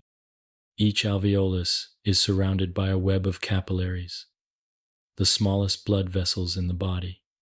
The walls between air and blood are incredibly thin, just a single cell layer. Through these delicate membranes, oxygen diffuses from the alveolus into the blood, while carbon dioxide, a waste product from cellular respiration, flows from the blood into the alveolus to be exhaled. This exchange is effortless, driven by concentration gradients, and governed by natural laws, not by force, but by equilibrium. Inhaling brings in fresh air, exhaling removes the old. With each breath, the body resets its balance. Meanwhile, the diaphragm, a dome-shaped muscle beneath the lungs, contracts and flattens, pulling air in. When it relaxes, it rises, gently pressing air out. This motion is automatic, smooth, and unceasing, about 12 to 20 breaths per minute in a resting adult. While the respiratory system gathers oxygen, it is the circulatory system that distributes it, carrying it to every cell and returning carbon dioxide for removal. At the center of this system lies the heart, a hollow, muscular organ about the size of a fist, nestled slightly to the left of center in the chest. The heart is divided into 4 chambers, 2 upper atria and 2 lower ventricles. Blood flows in a loop through these chambers, propelled by rhythmic contractions, systole to pump, diastole to rest. Valves between the chambers ensure that blood flows in one direction only, opening and closing with soft precision. Deoxygenated blood returns to the right atrium via the vena cava. It then moves to the right ventricle, which sends it to the lungs through the pulmonary arteries. There, in the alveoli, carbon dioxide is released and oxygen absorbed. Oxygen-rich blood then returns to the heart, this time to the left atrium, and passes into the left ventricle. From there, it is pumped into the aorta, the largest artery in the body, and carried outward to nourish tissues and organs. The blood moves through an intricate network of arteries, arterioles, capillaries, venules, and veins, narrowing, branching, and looping until every part of the body is reached. Within the capillaries, oxygen diffuses into the cells, and carbon dioxide, along with other waste products, diffuses out. The blood, now darkened and low in oxygen, makes its return journey to the heart, and the cycle begins again. This movement is not rushed. It is rhythmic, deliberate, and continuous. The red blood cells, shaped like soft discs, carry oxygen using a protein called hemoglobin. These cells lack nuclei, allowing more room for gas transport. Each red blood cell circulates for about 120 days, after which it is gently removed and replaced. Alongside them, white blood cells patrol for infection, platelets aid in clotting, and the plasma, a pale yellow fluid, carries nutrients, hormones, and waste. Together, these components form a fluid tissue blood that connects every organ, every cell. The circulatory system is not just a transportation network, it is a lifeline. The coordination between the respiratory and circulatory systems is seamless. When oxygen levels fall, sensors in the brainstem trigger a faster breathing rate. When you exercise, your muscles use more oxygen and produce more carbon dioxide, prompting your heart and lungs to increase their pace. When you rest, as you are now, the opposite occurs. Your breathing slows, your heart relaxes. The systems shift into a quieter rhythm, gentle, unhurried. It is in this state of rest that the body renews itself. Oxygen reaches tissues more efficiently. Waste is cleared. The pulse slows. The breath deepens. Sleep brings not just peace, but repair. Even while you dream, your heart continues to beat not out of urgency, but out of rhythm. Your lungs continue to draw air. Your blood continues to flow, and your cells, all trillions of them, continue their work.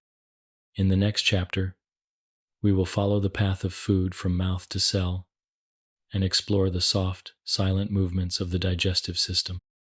But for now, let your awareness recede. Let your breathing be calm. Let the quiet pulse of your heart be a lullaby, and the invisible streams of oxygen and blood, the rivers that carry you gently into sleep. Part 12. Digestion and nutrient absorption.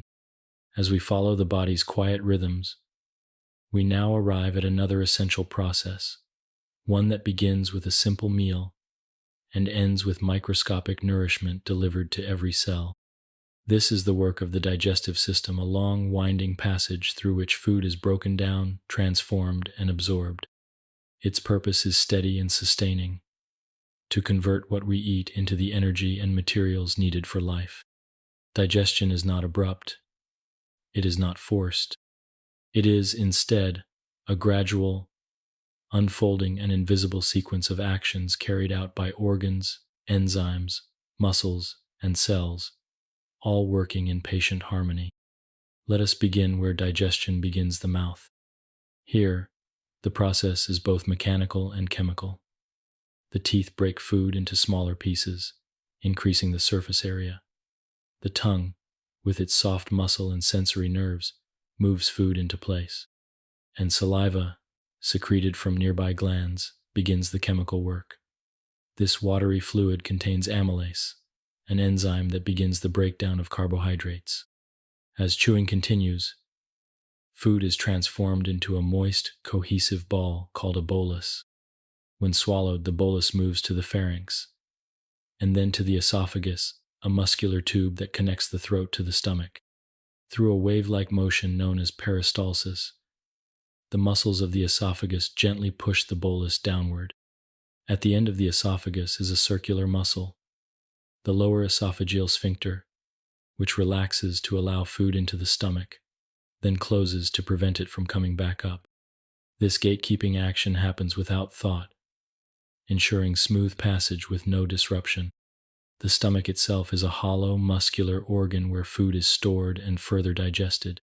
Its inner lining secretes gastric juice, a blend of hydrochloric acid and enzymes like pepsin, which begins the breakdown of proteins. The stomach's strong muscles churn the food, mixing it with these digestive fluids until it becomes a thick, soupy mixture called chyme.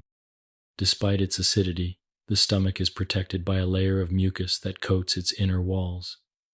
This barrier prevents the acid from harming the tissues beneath, another quiet safeguard in the body's design. Once digestion in the stomach is complete, the chyme is slowly released into the small intestine, a long, coiled tube made of 3 parts: the duodenum, jejunum, and ileum. Here, digestion becomes more detailed, and absorption begins. The duodenum, the first segment, receives digestive enzymes from the pancreas and bile from the liver and gallbladder. The pancreas secretes enzymes that break down all major food types: carbohydrates, proteins, and fats. It also releases bicarbonate, which neutralizes the acidity of chyme, creating a safe environment for the enzymes to work. The liver, the largest internal organ, produces bile, a fluid that helps emulsify fats, breaking them into smaller droplets so enzymes can act more efficiently. The gallbladder stores this bile and releases it into the duodenum when needed. As chyme continues its journey through the small intestine, villi and microvilli lining the intestinal walls absorb the resulting nutrients. These structures, tiny finger-like projections, vastly increase the surface area, allowing for maximal absorption. Each villus contains capillaries and lymph vessels, ready to carry nutrients into the bloodstream or lymphatic system. Carbohydrates are broken into simple sugars like glucose, which enter the blood and are carried to cells for energy. Proteins are reduced to amino acids, used to build or repair tissue. Fats become fatty acids and glycerol, absorbed into lymph vessels and later delivered to the blood. Vitamins, minerals, and water are absorbed as well, each with its own quiet pathway. The small intestine is not only long, about 6 meters, but also richly supplied with nerves and blood vessels. It works slowly, gently, ensuring that no valuable nutrient is lost. Peristaltic waves move chyme along, while muscular valves called sphincters regulate its pace. What remains mostly water, fiber, and waste passes into the large intestine, also known as the colon. Here, the final stages of digestion occur. Most nutrients have already been absorbed, but the large intestine plays a key role in water reclamation. It removes excess water from the material, solidifying it into feces. Friendly gut bacteria also live here, aiding in digestion, producing certain vitamins, and maintaining immune balance. The large intestine ends at the rectum, where waste is stored before being released through the anus. This process, known as defecation, completes the journey of a meal from entry to exit. But digestion is more than mechanics. It is a coordinated symphony involving muscles that contract in waves, glands that secrete enzymes at just the right moment, nerves that monitor stretching and fullness, and hormones that signal hunger and satisfaction. The enteric nervous system, sometimes called the second brain, governs much of digestion. It operates independently of the brain and spinal cord, managing movement, enzyme release, and even emotional reactions within the gut. It is why stress can influence digestion, why a meal can calm the body, why hunger and mood are often so closely linked. Digestion is also intimately tied to energy. The nutrients absorbed sugars, amino acids, fatty acids, are delivered to the body's cells, where they are either stored or used to create ATP, the molecule of cellular energy. Some of this energy is used immediately to power muscles, fuel the brain, or maintain body temperature. Some is stored in the liver or muscles as glycogen, or in fat cells as lipids. The balance between intake and need is constantly regulated, quietly, day and night. Even now, if you've eaten recently, digestion may still be underway. Muscles contract softly in the intestines. Nutrients move silently through the blood. Enzymes carry out their delicate work. And your cells, without noise, without awareness, receive the sustenance they require. In the next chapter, we will continue this theme of balance and explore how the body quietly removes waste and maintains internal stability through the excretory system.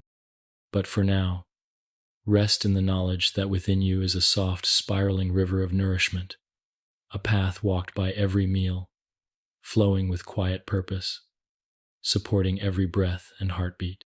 Part 13. The excretory and urinary systems.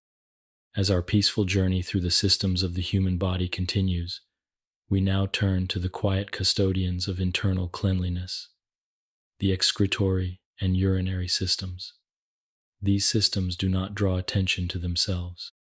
They make no sudden movements, yet they perform one of the most essential tasks of all, the removal of waste and the steady maintenance of internal balance. Every cell in the body, as it goes about its work, produces byproducts, some useful, others to be discarded. Like a gentle tide, the excretory system washes away what is no longer needed, leaving behind a body that is clean, balanced, and ready to continue the cycle of life. Let us begin with the urinary system, the primary pathway through which excess water, salts, and nitrogenous waste are removed from the blood. At the heart of this system are two small but powerful organs, the kidneys, bean-shaped and nestled on either side of the spine, just beneath the lower ribs. The kidneys are the body's filtration centers. Each is about the size of a closed fist. Yet within each kidney are over 1 million nephrons, microscopic filtering units that operate in complete silence. These nephrons receive blood from the renal arteries, which branch from the aorta, carrying blood rich in both nutrients and waste. As the blood enters each nephron, it first flows into a small cluster of capillaries, called the glomerulus, nestled inside a structure known as Bowman's capsule. Here, filtration begins. Water and small solutes, including glucose, urea, and electrolytes, pass through the porous walls of the glomerulus into the nephron's tubule. Larger components, like proteins and blood cells, remain in the bloodstream. The filtered fluid, now called filtrate, enters the proximal tubule, where essential substances like glucose, amino acids, and some salts are gently reabsorbed into the blood. As the filtrate flows through the twisting loop of Henle, water is drawn out, concentrating the fluid. Farther along, in the distal tubule, further adjustments are made. Some substances are secreted into the filtrate, others are reclaimed.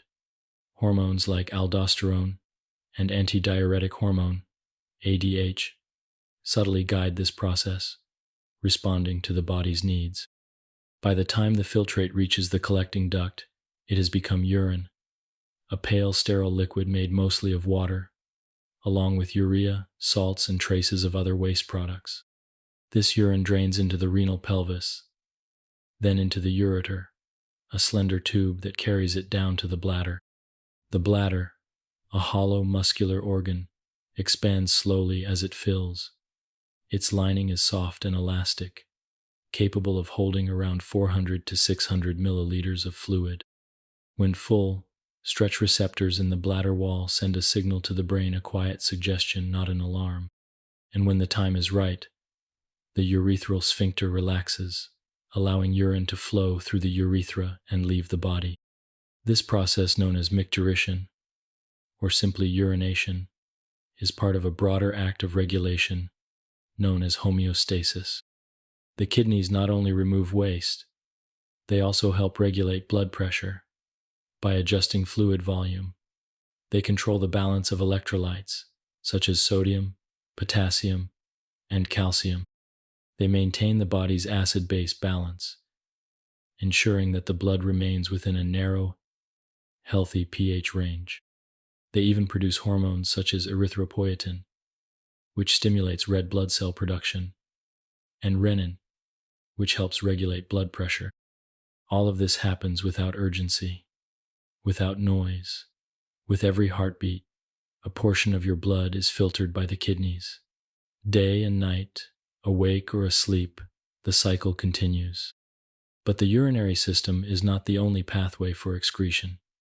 The excretory system as a whole includes additional organs that remove waste products from the body, each contributing to the soft maintenance of balance. The lungs, for example, expel carbon dioxide, a waste gas produced by cellular respiration. With each breath, this carbon dioxide is released, exchanged for fresh oxygen in the alveoli, and carried away on the wind of an exhale. The liver plays a quieter role in detoxification. It processes chemicals, drugs, and metabolic byproducts, converting harmful substances into less toxic forms. It produces urea, a nitrogenous compound derived from protein metabolism, which is then delivered to the kidneys for removal. The skin is also part of the excretory system. Through the sweat glands, the body releases water, salts, and trace waste substances.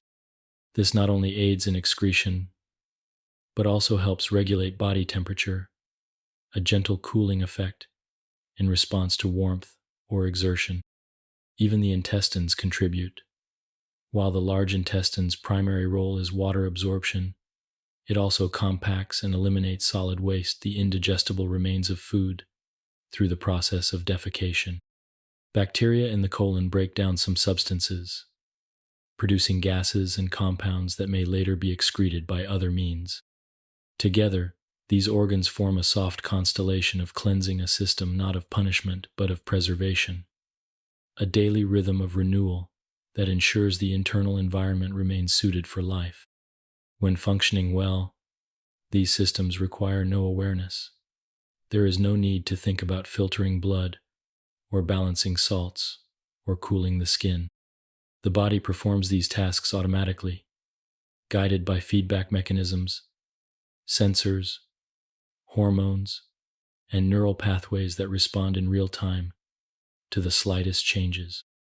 Even now, as you lie still and quiet, your kidneys are filtering, your lungs are releasing, your liver is processing. The cycle does not stop, it does not falter, and it does not require your effort. In the next chapter, we will turn to the system of defense, the immune system, and explore how the body gently protects itself from harm, repairing and renewing with quiet wisdom. But for now, let the knowledge of cleansing bring you peace. Your body is cared for by these hidden guardians, always clearing what is no longer needed, always tending the inner waters, always bringing you back to balance. Part 14. The Immune System Quiet Defense. As we continue to drift through the body's inner landscapes, we now arrive at a system that works not to nourish, or move, or cleanse, but to protect. This is the immune system, the body's silent sentinel, standing watch over every cell, every tissue, every breath. Though we rarely feel its presence, the immune system is always near. It surveys gently, it listens carefully, and when needed, it responds not with noise or urgency, but with a quiet, deliberate wisdom passed down through countless generations. At its heart, the immune system is a network not of one organ, but of many components working together across the body. It includes cells, proteins, tissues, and organs, each performing small tasks that together form a graceful pattern of recognition and response. Let us begin with the most fundamental unit of defense, the white blood cell, or leukocyte. Unlike red blood cells, which carry oxygen, white blood cells are part of the body's protective force. They circulate in the bloodstream and lymphatic fluid, quietly patrolling for signs of infection, injury, or unfamiliar presence. There are several types of leukocytes, each with a distinct role, but all working for the same goal: to preserve the body's integrity. Phagocytes are among the first responders. These cells, including neutrophils and macrophages, move toward the site of injury or infection. When they encounter harmful microorganisms, bacteria, viruses, or cellular debris, they engulf them, breaking them down in specialized compartments. This process, called phagocytosis, is gentle and efficient, like a tide clearing the shore. Lymphocytes, another type of white blood cell, play a more targeted role. They come in two main forms: B cells and T cells. B cells, once activated, produce antibodies, Y-shaped proteins that recognize and bind to specific antigens. These antigens may be on the surface of bacteria, viruses, or other foreign substances. The binding of an antibody acts as a signal, marking the intruder for destruction or neutralization. T cells include helper T cells, which coordinate immune responses, and cytotoxic T cells, which seek out and destroy infected cells. There are also regulatory T cells, which calm the immune response when it is no longer needed, preventing excessive reaction. This balance between action and restraint is essential to health. The immune system operates through two main layers of defense: innate and adaptive. The innate immune system is the body's first line of defense. It is broad, immediate, and nonspecific. It includes the skin, mucous membranes, and protective secretions like tears, saliva, and stomach acid.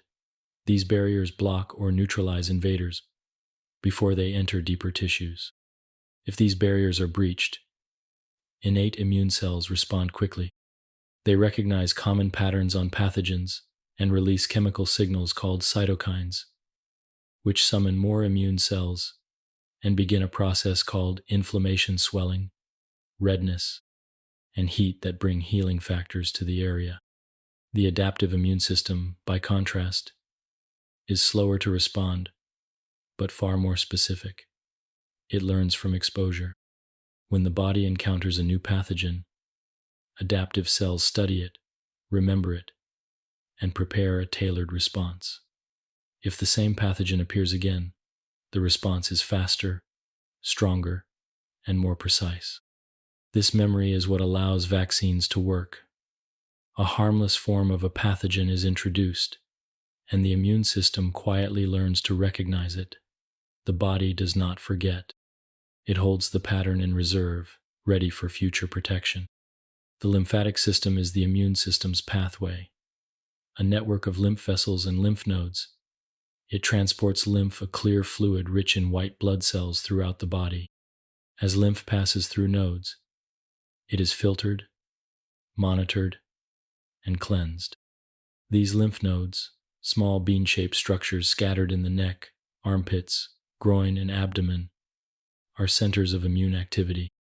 When an infection occurs nearby, the nodes swell gently as immune cells gather and prepare their response.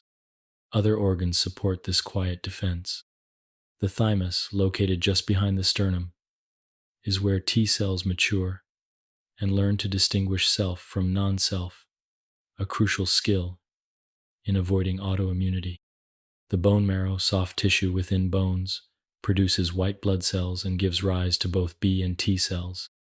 And the spleen, an organ on the left side of the abdomen, filters blood, recycles old red blood cells, and provides a site for immune cells to gather and communicate. Even the gut, long known for its role in digestion, is now recognized as a key player in immunity. The lining of the intestine contains vast numbers of immune cells, ready to respond to pathogens while coexisting peacefully with beneficial bacteria. This relationship between the immune system and the microbiome is one of mutual respect. The body tolerates friendly microbes, even relies on them, while defending against those that threaten. It is a soft negotiation, happening every day, in silence. When functioning well, the immune system is invisible. You do not feel it as it monitors your skin, samples the air you breathe, surveys every sip of water or bite of food. Its vigilance is quiet. Its balance is delicate. Sometimes, however, this balance can shift.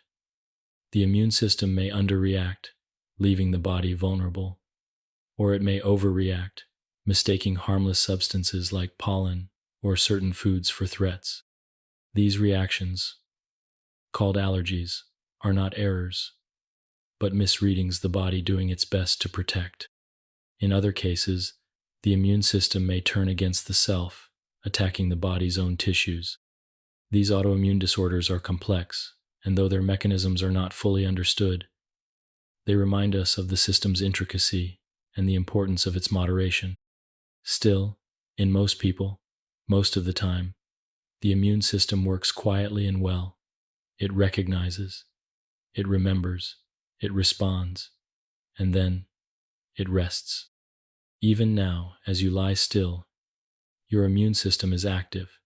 It is not waiting for danger, it is working to prevent it, patrolling tissues, removing old cells, repairing minor damage, learning, adapting, and returning you, moment by moment, to equilibrium.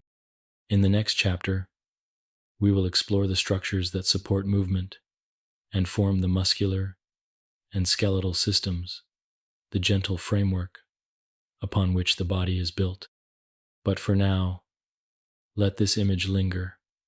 Within you, a silent defense stands ready, not aggressive, not anxious, just steady, composed, and wise, a guardian working softly in the background of your sleep. Part 15. The Muscular and Skeletal Systems. As we drift through the body's many quiet systems, those that nourish, protect, and regulate, we now arrive at the gentle structures that shape our form and allow us to move through the world. These are the muscular and skeletal systems, not merely the body's frame and engine, but the very architecture of motion, posture, and stillness. Even in rest, these systems are present, holding the body's shape, supporting breath, cradling the organs, and in movement, whether slow or swift, they operate with graceful cooperation. One provides force, the other provides structure. Together, they form the soft mechanics of life in motion. Let us begin with the skeletal system, the body's structural framework. Composed of 206 bones in the adult human body, the skeleton serves many gentle functions. It provides support, giving the body its shape. It protects delicate organs, the skull encasing the brain, the rib cage sheltering the heart and lungs, the spine guarding the spinal cord. It acts as a lever system, allowing muscles to move the body. And deep within the bones lies bone marrow, where blood cells are quietly produced. Each bone is a living structure, not solid stone, but dynamic, responsive tissue. On the outside, bones are covered by a tough membrane called the periosteum, rich in blood vessels and nerves. Beneath that lies compact bone, dense and strong, forming the outer shell.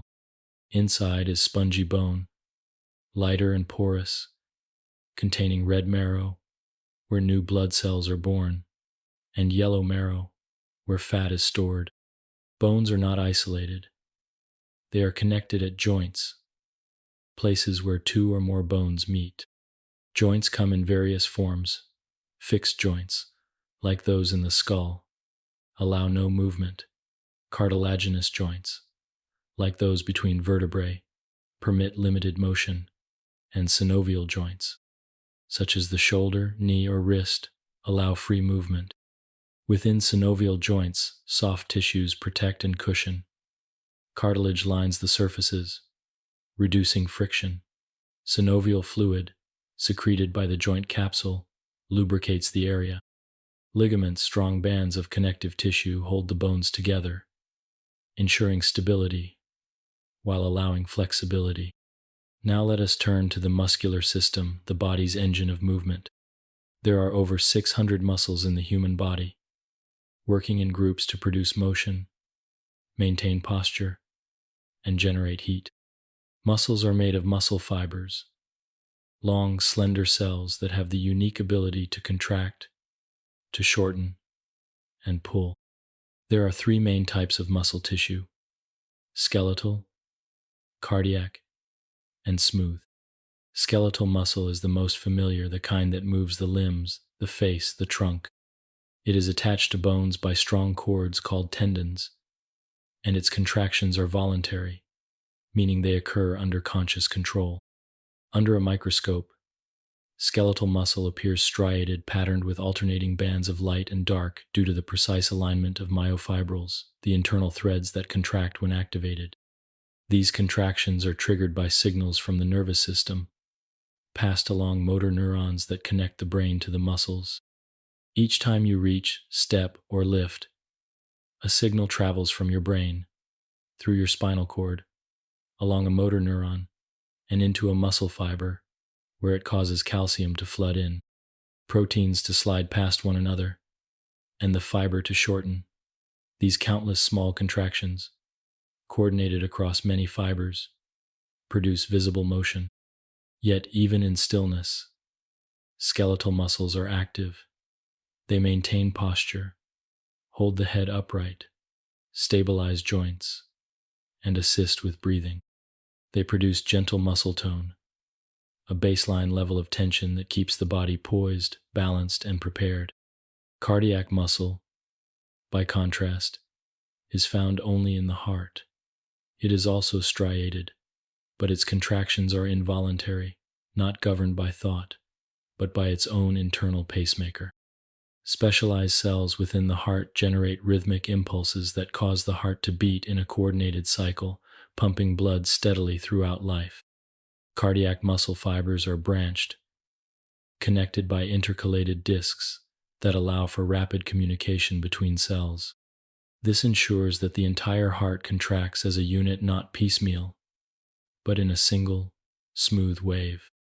Smooth muscle is the third type, found in the walls of hollow organs, the intestines, blood vessels, bladder, and airways. It lacks the striations seen in skeletal and cardiac muscle, and its contractions are slower, more sustained. Smooth muscle moves food through the digestive tract, regulates blood pressure by adjusting vessel diameter, and controls airflow in the lungs. Unlike skeletal muscle, smooth muscle is not under conscious control. It acts in response to internal signals from the nervous system, hormones, or the stretching of the organ itself. Together, the muscular and skeletal systems form a musculoskeletal system, a united partnership. When a muscle contracts, it pulls on the bone to which it is attached. The bone moves at the joint. Movement is often arranged in pairs. One muscle contracts to pull a limb in one direction, while its partner, called the antagonist, pulls it back. For example, the biceps bends the elbow, while the triceps straightens it. This coordination allows for smooth, controlled movement, not jerky or rigid, but fluid, graceful. Muscles also assist with heat production. As they contract, they release energy in the form of heat, helping to maintain the body's temperature. When you are cold, shivering occurs rapid, small contractions that generate warmth. Like all tissues, bones and muscles respond to use. They grow stronger with regular activity, especially weight-bearing movement. They also respond to disuse, becoming smaller and weaker when not engaged. This adaptability is not dramatic. It is gradual, soft, a reflection of the body's constant responsiveness to its environment. Even in sleep, the musculoskeletal system is active. Postural muscles hold the body in alignment. The diaphragm, a skeletal muscle, contracts rhythmically to support breathing. Muscles in the digestive tract continue peristalsis. Bones, though still, quietly remodel themselves, old tissue being broken down and replaced with new. In the next chapter, we'll gently explore the integumentary system, the skin, hair, and nails, the soft outer layer that protects and connects us to the world. But for now, let your limbs be heavy. Let your spine be long. Know that within you, a frame of quiet strength supports your every breath and gesture. Your bones and muscles, silent and sturdy, carry you, always, with grace. Part 16. The integumentary system, skin, hair, and nails. As we near the outer edge of the body's internal systems, we now arrive at its surface, the boundary between self and world, between inside and out. This is the integumentary system, composed of the skin, hair, and nails. It is the body's first protector, its soft shield, its quiet communicator. Though it is often taken for granted, this system performs a multitude of delicate tasks. It guards against pathogens and injury. It regulates temperature and hydration. It allows for sensation and connection. And all the while it renews itself, constantly, without need for thought or command. Let us begin with the skin, the largest organ of the human body. Covering around 2 square meters in an adult, the skin weighs nearly 3 kilograms and contains countless structures, blood vessels, nerves, glands, and sensory cells. But beneath its complexity lies a simple elegance. Three main layers, each with a gentle roll. The epidermis is the outermost layer. It is composed primarily of keratinocytes, cells that produce keratin, a tough, fibrous protein that gives the skin its strength and water resistance. These cells begin life at the base of the epidermis and slowly move upward, maturing and changing as they rise. By the time they reach the surface, they are flat, lifeless, and tightly packed, forming a protective barrier. This outermost layer, called the stratum corneum, is constantly shedding. Each day, you lose millions of skin cells, replaced just as quietly by new ones beneath. This turnover is slow and steady, creating a living shield that renews itself from within. Also within the epidermis are melanocytes, cells that produce melanin, the pigment that gives skin its color. Melanin protects against the sun's ultraviolet rays, absorbing light and reducing DNA damage. In response to sunlight, melanocytes increase production, a natural form of defense, expressed softly as a tan. Beneath the epidermis lies the dermis, a thicker layer, rich in blood vessels, lymphatic vessels, nerves, and connective tissue. The dermis supports and nourishes the outer skin, providing oxygen and nutrients while carrying away waste. Within the dermis are sensory receptors, microscopic structures that detect touch, pressure, temperature, and pain. These receptors allow you to feel the brush of fabric, the warmth of the sun, the coolness of a breeze. They connect the outer world to the inner nervous system, allowing for awareness without effort. The dermis also contains sweat glands, which help regulate body temperature. As internal heat rises, sweat is released onto the skin's surface, where it evaporates, drawing heat away. This gentle process, called evaporative cooling, is one of the body's most effective temperature control mechanisms. Sebaceous glands, also located in the dermis, secrete sebum, an oily substance that softens the skin and prevents drying. Sebum also has antibacterial properties, forming part of the skin's invisible defense. Below the dermis is the hypodermis, or subcutaneous layer. This layer consists of loose connective tissue and fat cells, cushioning the body, insulating it, and storing energy.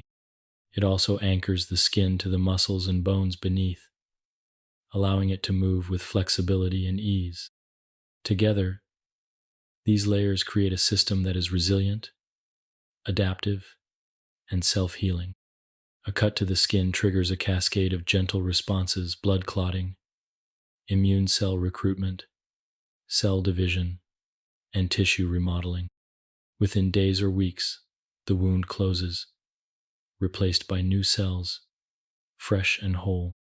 Now let us turn to hair, another component of the integumentary system. Hair begins deep in the dermis. Within hair follicles, tubular structures lined with epithelial cells. At the base of the follicle lies the hair bulb, where living cells divide and push upward, hardening and becoming keratinized as they rise. These cells form the hair shaft, which emerges from the skin's surface. Each hair is nourished by blood vessels at its root and surrounded by a small muscle called the erector pili. In response to cold or emotion, this muscle contracts, causing the hair to stand upright, a reflex known as pillow erection, or more commonly, goosebumps. Hair serves different functions depending on its location. On the scalp, it provides insulation. On the eyebrows and eyelashes, it protects the eyes. On the skin, it offers subtle tactile feedback, responding to the slightest touch or movement of air. Hair color is determined by the amount and type of melanin within each strand, and like skin, it changes over time. With age, melanin production decreases, and hair may fade to gray or white, not suddenly, but gradually, a quiet shift in the body's palette. And then there are the nails' protective coverings at the tips of fingers and toes. Nails are composed of hard keratin, similar to hair but denser and flatter. They grow from the nail matrix, a group of cells beneath the skin at the nail's base. As new cells form, older ones are pushed forward, forming the visible nail plate. The nail bed beneath the plate is richly supplied with blood, giving nails their pale pink hue. At the base of the nail is the lunula, a crescent-shaped area where growth is most active. Nails protect the delicate tips of the digits, aid in grasping objects, and offer a surface for tactile sensation. Like skin and hair, they grow slowly and continuously, shaped by nutrition, health, and age. Together, the skin, hair, and nails form a seamless barrier, not a wall, but a living interface between the internal world and the external environment. The integumentary system is also involved in communication. Blushing, sweating, pallor, and even goosebumps convey emotion or state without words. Skin reacts to touch, temperature, and light. It senses, adjusts, and reflects. It is also deeply responsive to internal signals. Hormones, immune responses, and nutrition all affect the skin's tone, texture, and appearance. In many ways, the skin is a quiet mirror, reflecting the health and balance of the entire body. Even now, as you lie still, the skin is at work. It protects, it breathes, it releases heat, it senses the bed beneath you, the air around you. It listens, silently, without asking anything in return. In the next chapter, we will explore the system of reproduction and renewal, the soft continuation of life through cycles of growth, union, and creation. But for now, let yourself rest within the shelter of your own skin, a quiet, living envelope that has guarded you since birth, and will do so through every moment of rest and waking. Part 17. Reproduction and Renewal. As we move through the softly layered systems of the human body, we now arrive at the most enduring of life's rhythms, the quiet continuity of existence itself. This is the domain of the reproductive system, where biology weaves the thread between generations, linking past to future in a gentle, unbroken line. Reproduction is not just about creating new life. It is also about renewal, the regeneration of cells, the maintenance of tissues, and the ongoing cycle of growth and change that allows life to continue in every moment. Let us begin with the cellular renewal that occurs throughout the body.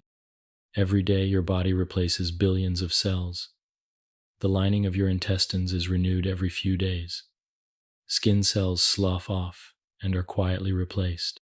Red blood cells circulate for about 120 days before being gently removed and replenished. Even bone tissue is slowly but continually rebuilt. This quiet process of mitosis, or cellular division, allows for repair and maintenance. In mitosis, a single cell divides into two genetically identical daughter cells.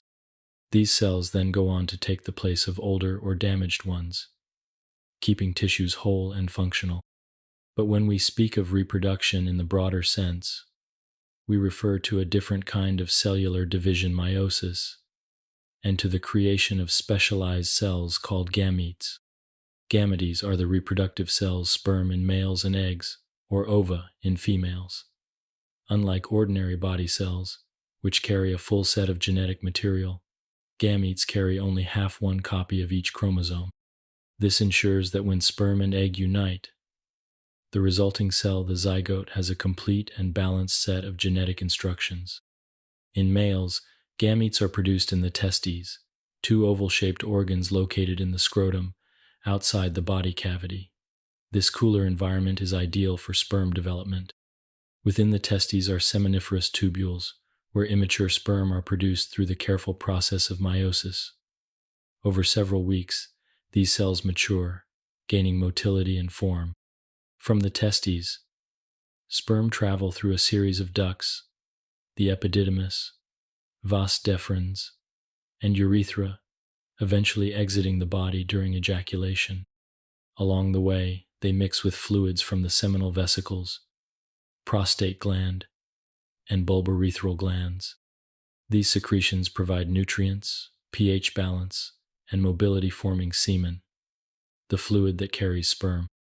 In females, gametes are produced in the ovaries, two small almond-shaped organs located on either side of the uterus.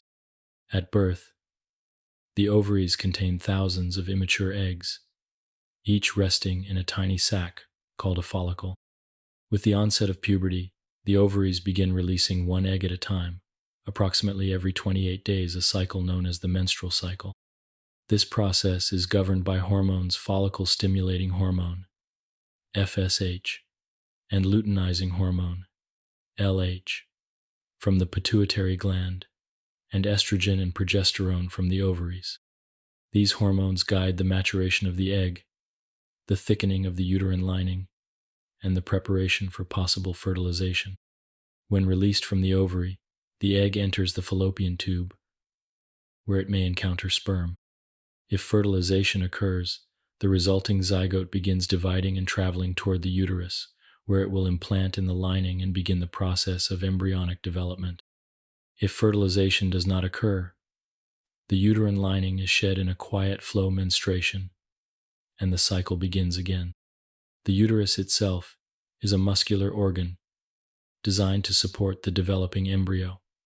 Its inner lining, the endometrium, thickens in anticipation of implantation. The cervix, a narrow passage at the lower end of the uterus, connects to the vagina, the birth canal, and external opening of the reproductive tract.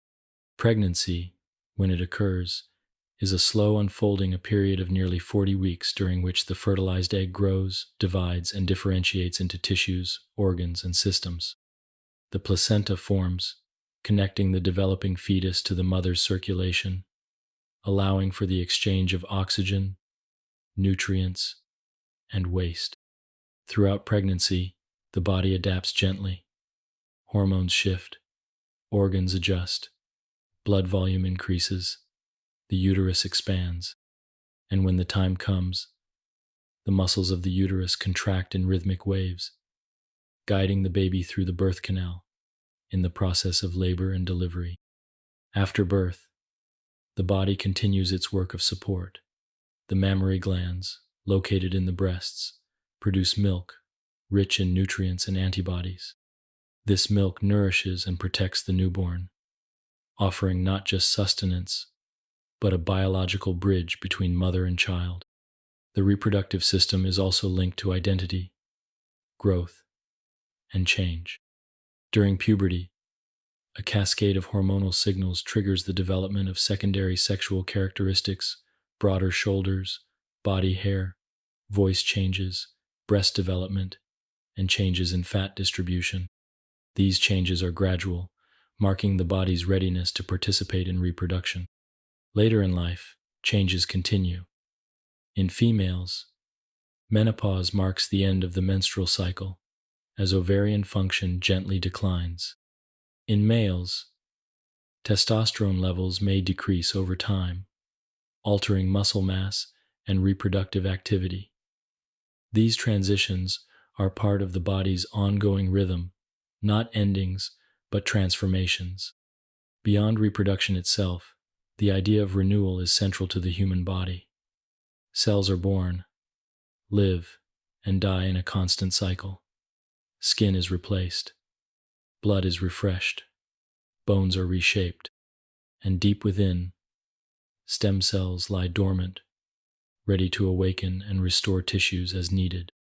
In every moment, your body is renewing itself, not loudly, not suddenly, but in the soft cadence of life unfolding.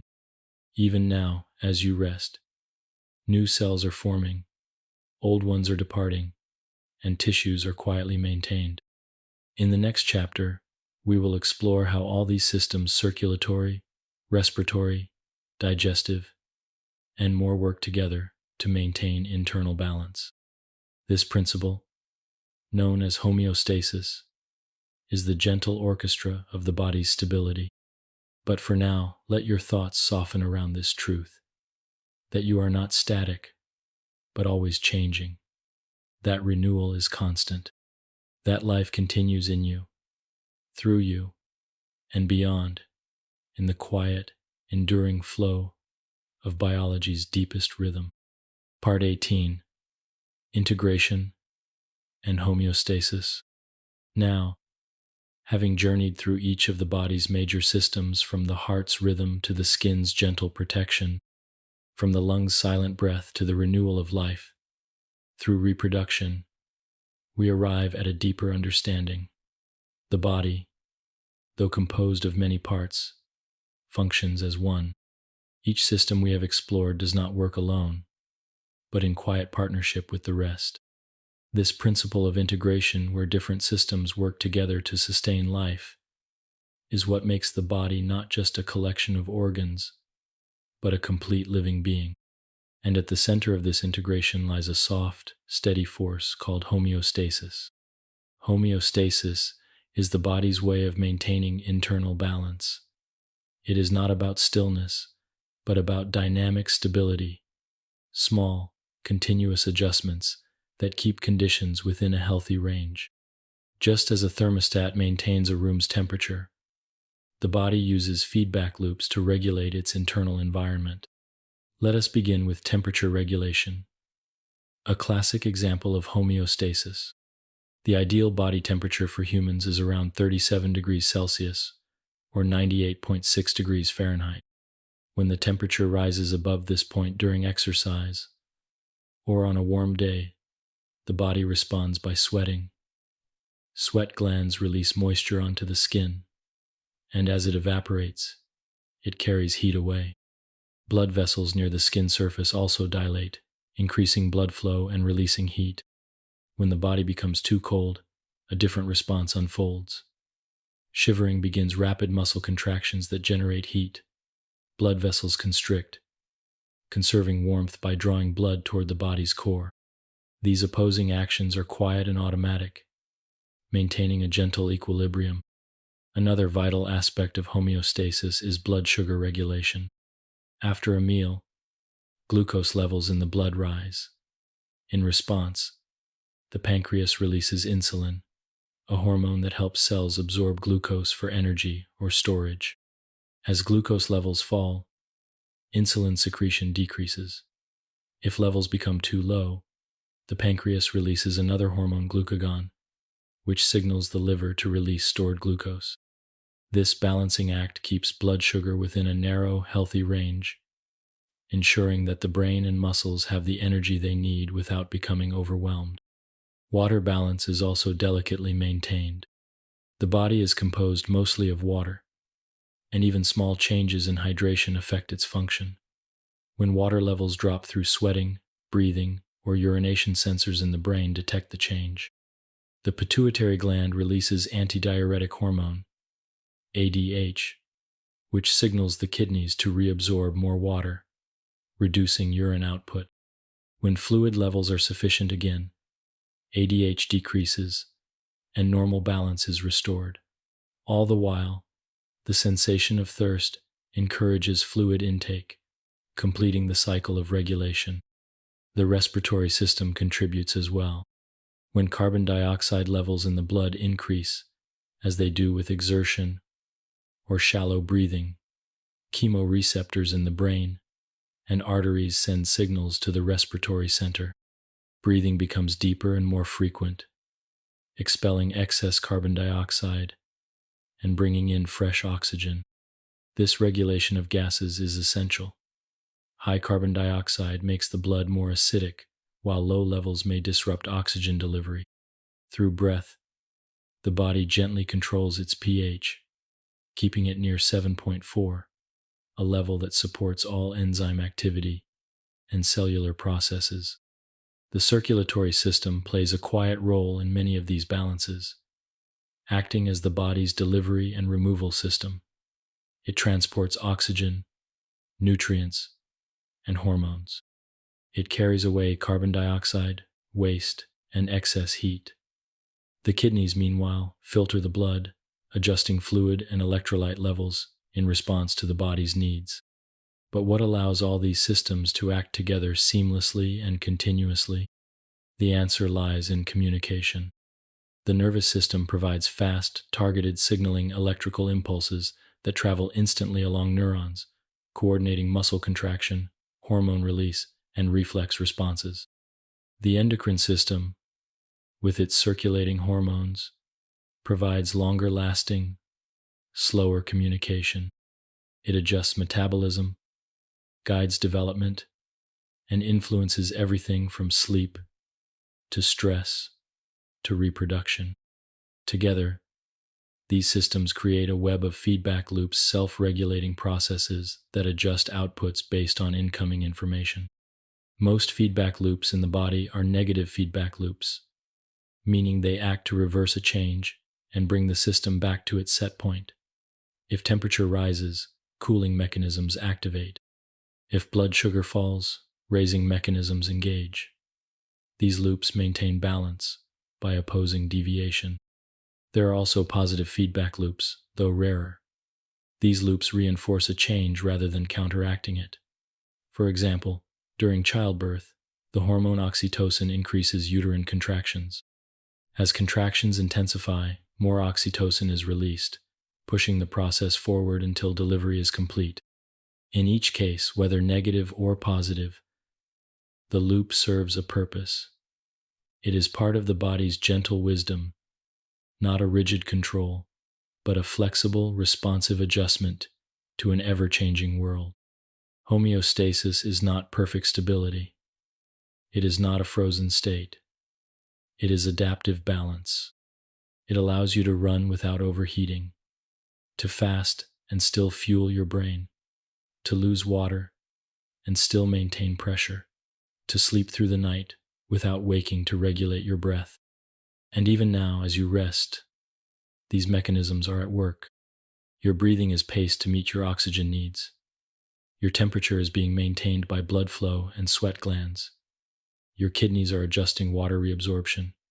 Your pancreas monitors your blood sugar. Your neurons are relaying quiet signals that keep everything in order. There is no panic, no rush, only gentle integration. In the final chapter of our journey, we will step back once more to admire the body as a whole, not just as a collection of parts, but as a unified being, softly alive. But for now, take comfort in this. Your body knows how to care for itself. Beneath thought and outside awareness, homeostasis guides each system, each cell, toward balance. It is the lullaby of biology, and it plays always. Beneath your breath, beneath your sleep. Part 19.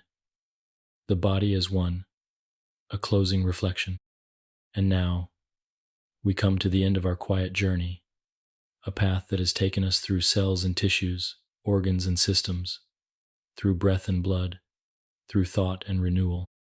We have walked gently through the entire human body, not in haste or complexity, but with softness, stillness, and steady curiosity. This final part is not about one system or another. It is about the whole, the integrated being that lives, moves, and rests through the seamless cooperation of parts. The body is not a machine. It is not a collection of gears and wires. It is not a stack of organs waiting to be used. The body is a living harmony, soft and responsive, tuned by millions of years of careful adjustment. At its heart, the body is made of cells, each one a miniature life form, complete and capable, yet never alone. Cells build tissues, which build organs, which form systems. Each level of structure emerges not as an isolated part, but as a continuum, a gentle unfolding from simplicity to complexity. We've seen how muscles contract because of neurons, how skin protects what lies beneath, how the lungs rely on the heart, and the heart on the blood, and the blood on the oxygen carried in with every breath.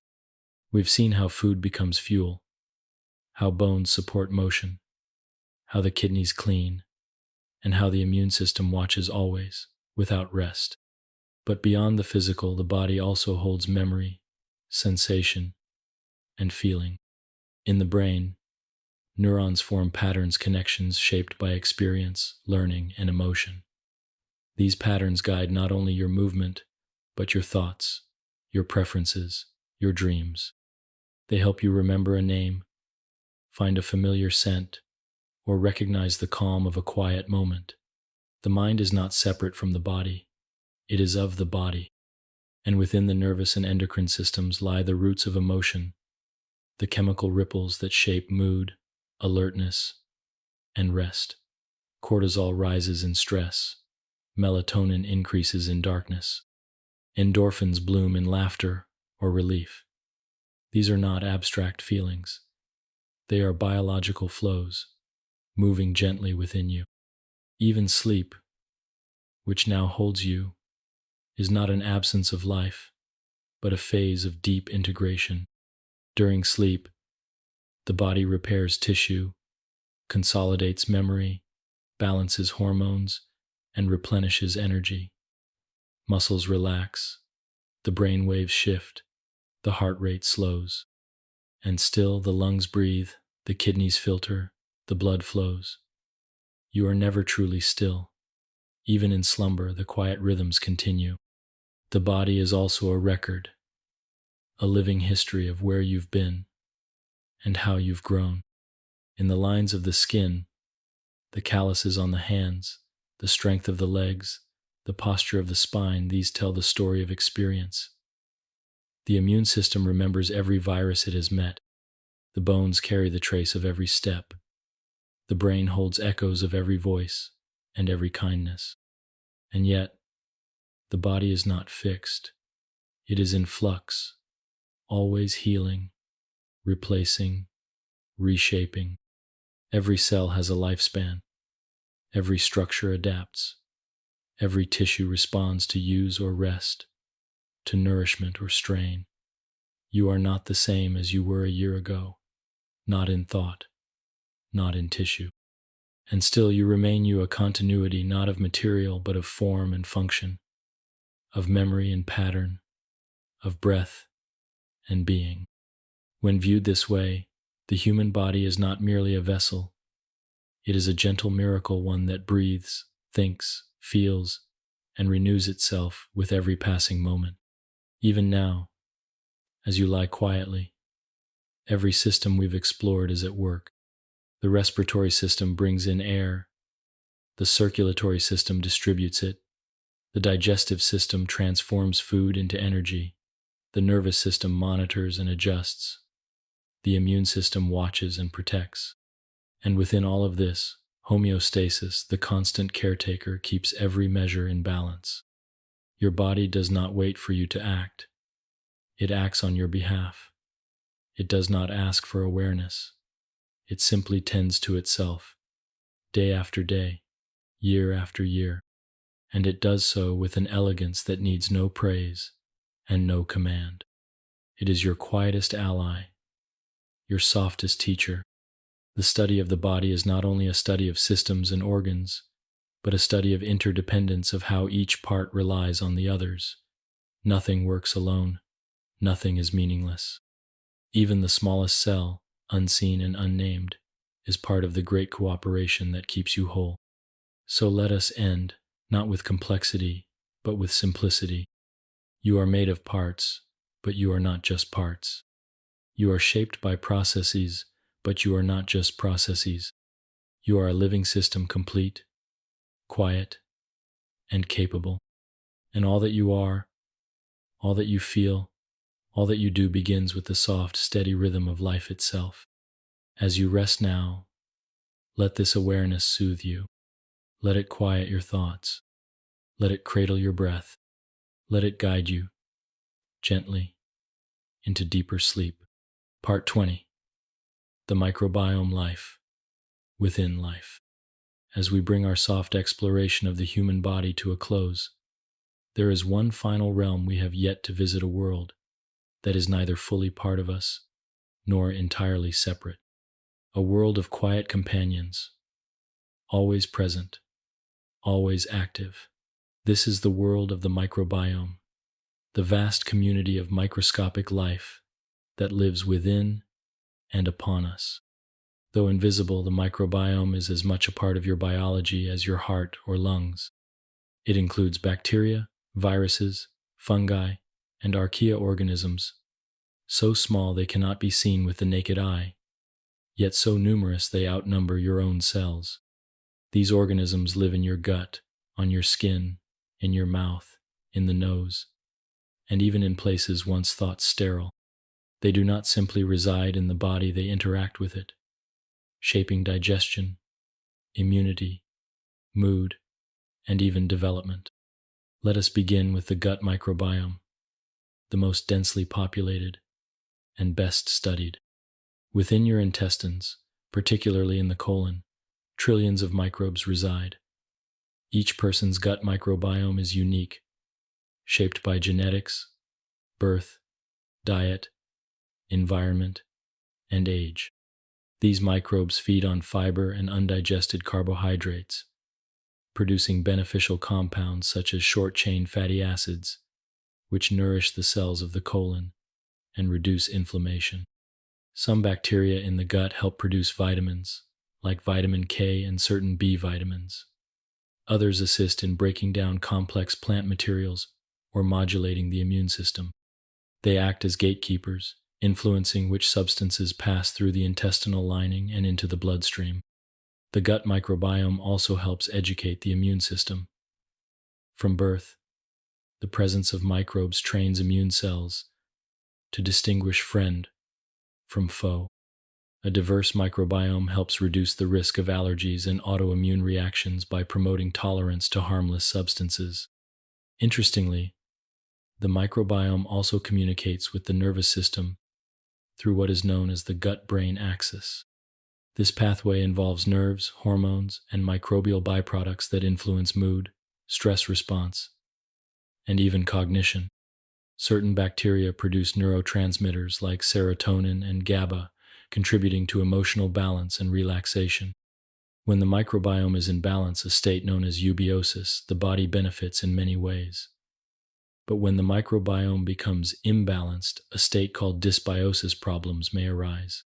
Digestive discomfort, inflammation, fatigue, and susceptibility to infection can all be linked to an altered microbial community. Maintaining a healthy microbiome does not require drastic measures. Often, it flourishes best with gentle consistency, a diet rich in fiber, fruits, vegetables, whole grains, and fermented foods. Variety, moderation, and minimal disruption allow the microbes to settle into harmony. Outside the gut, the skin microbiome also plays a protective role. Your skin is not sterile. It hosts diverse microbial communities, different in each region, dry, moist, or oily. These microbes form a barrier against pathogenic invaders, outcompeting them for space and resources. They also help maintain the skin's pH and communicate with immune cells to prevent overreaction. In the mouth, microbes assist in digestion and immune defense. The oral microbiome is the second most diverse after the gut, and when balanced, it protects against tooth decay, gum disease, and bad breath. Saliva plays a role too, containing enzymes and antibodies that regulate microbial growth. Even the lungs, long thought to be sterile, have their own gentle population of microbes.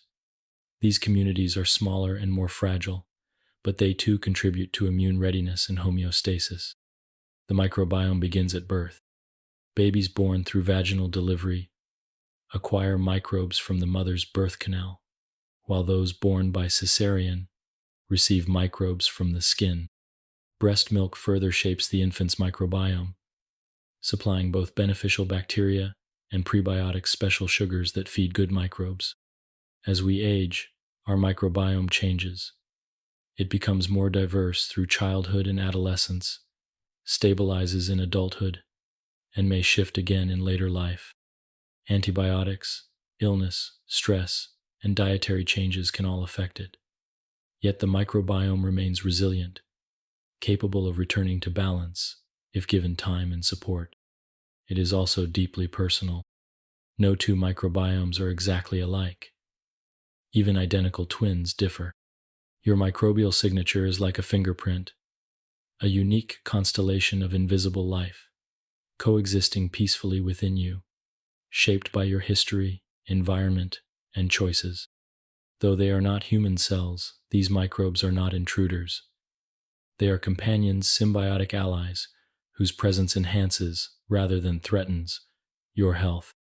In a very real sense, you are not a single organism, but a superorganism, a living network of human and microbial life, bound together in quiet cooperation.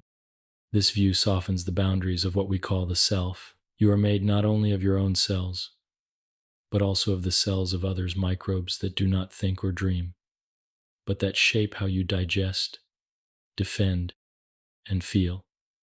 They are always with you, from your first breath to your last, working without voice, without thought, and often without recognition. Even now, as you lie still and quiet, your microbiome is active.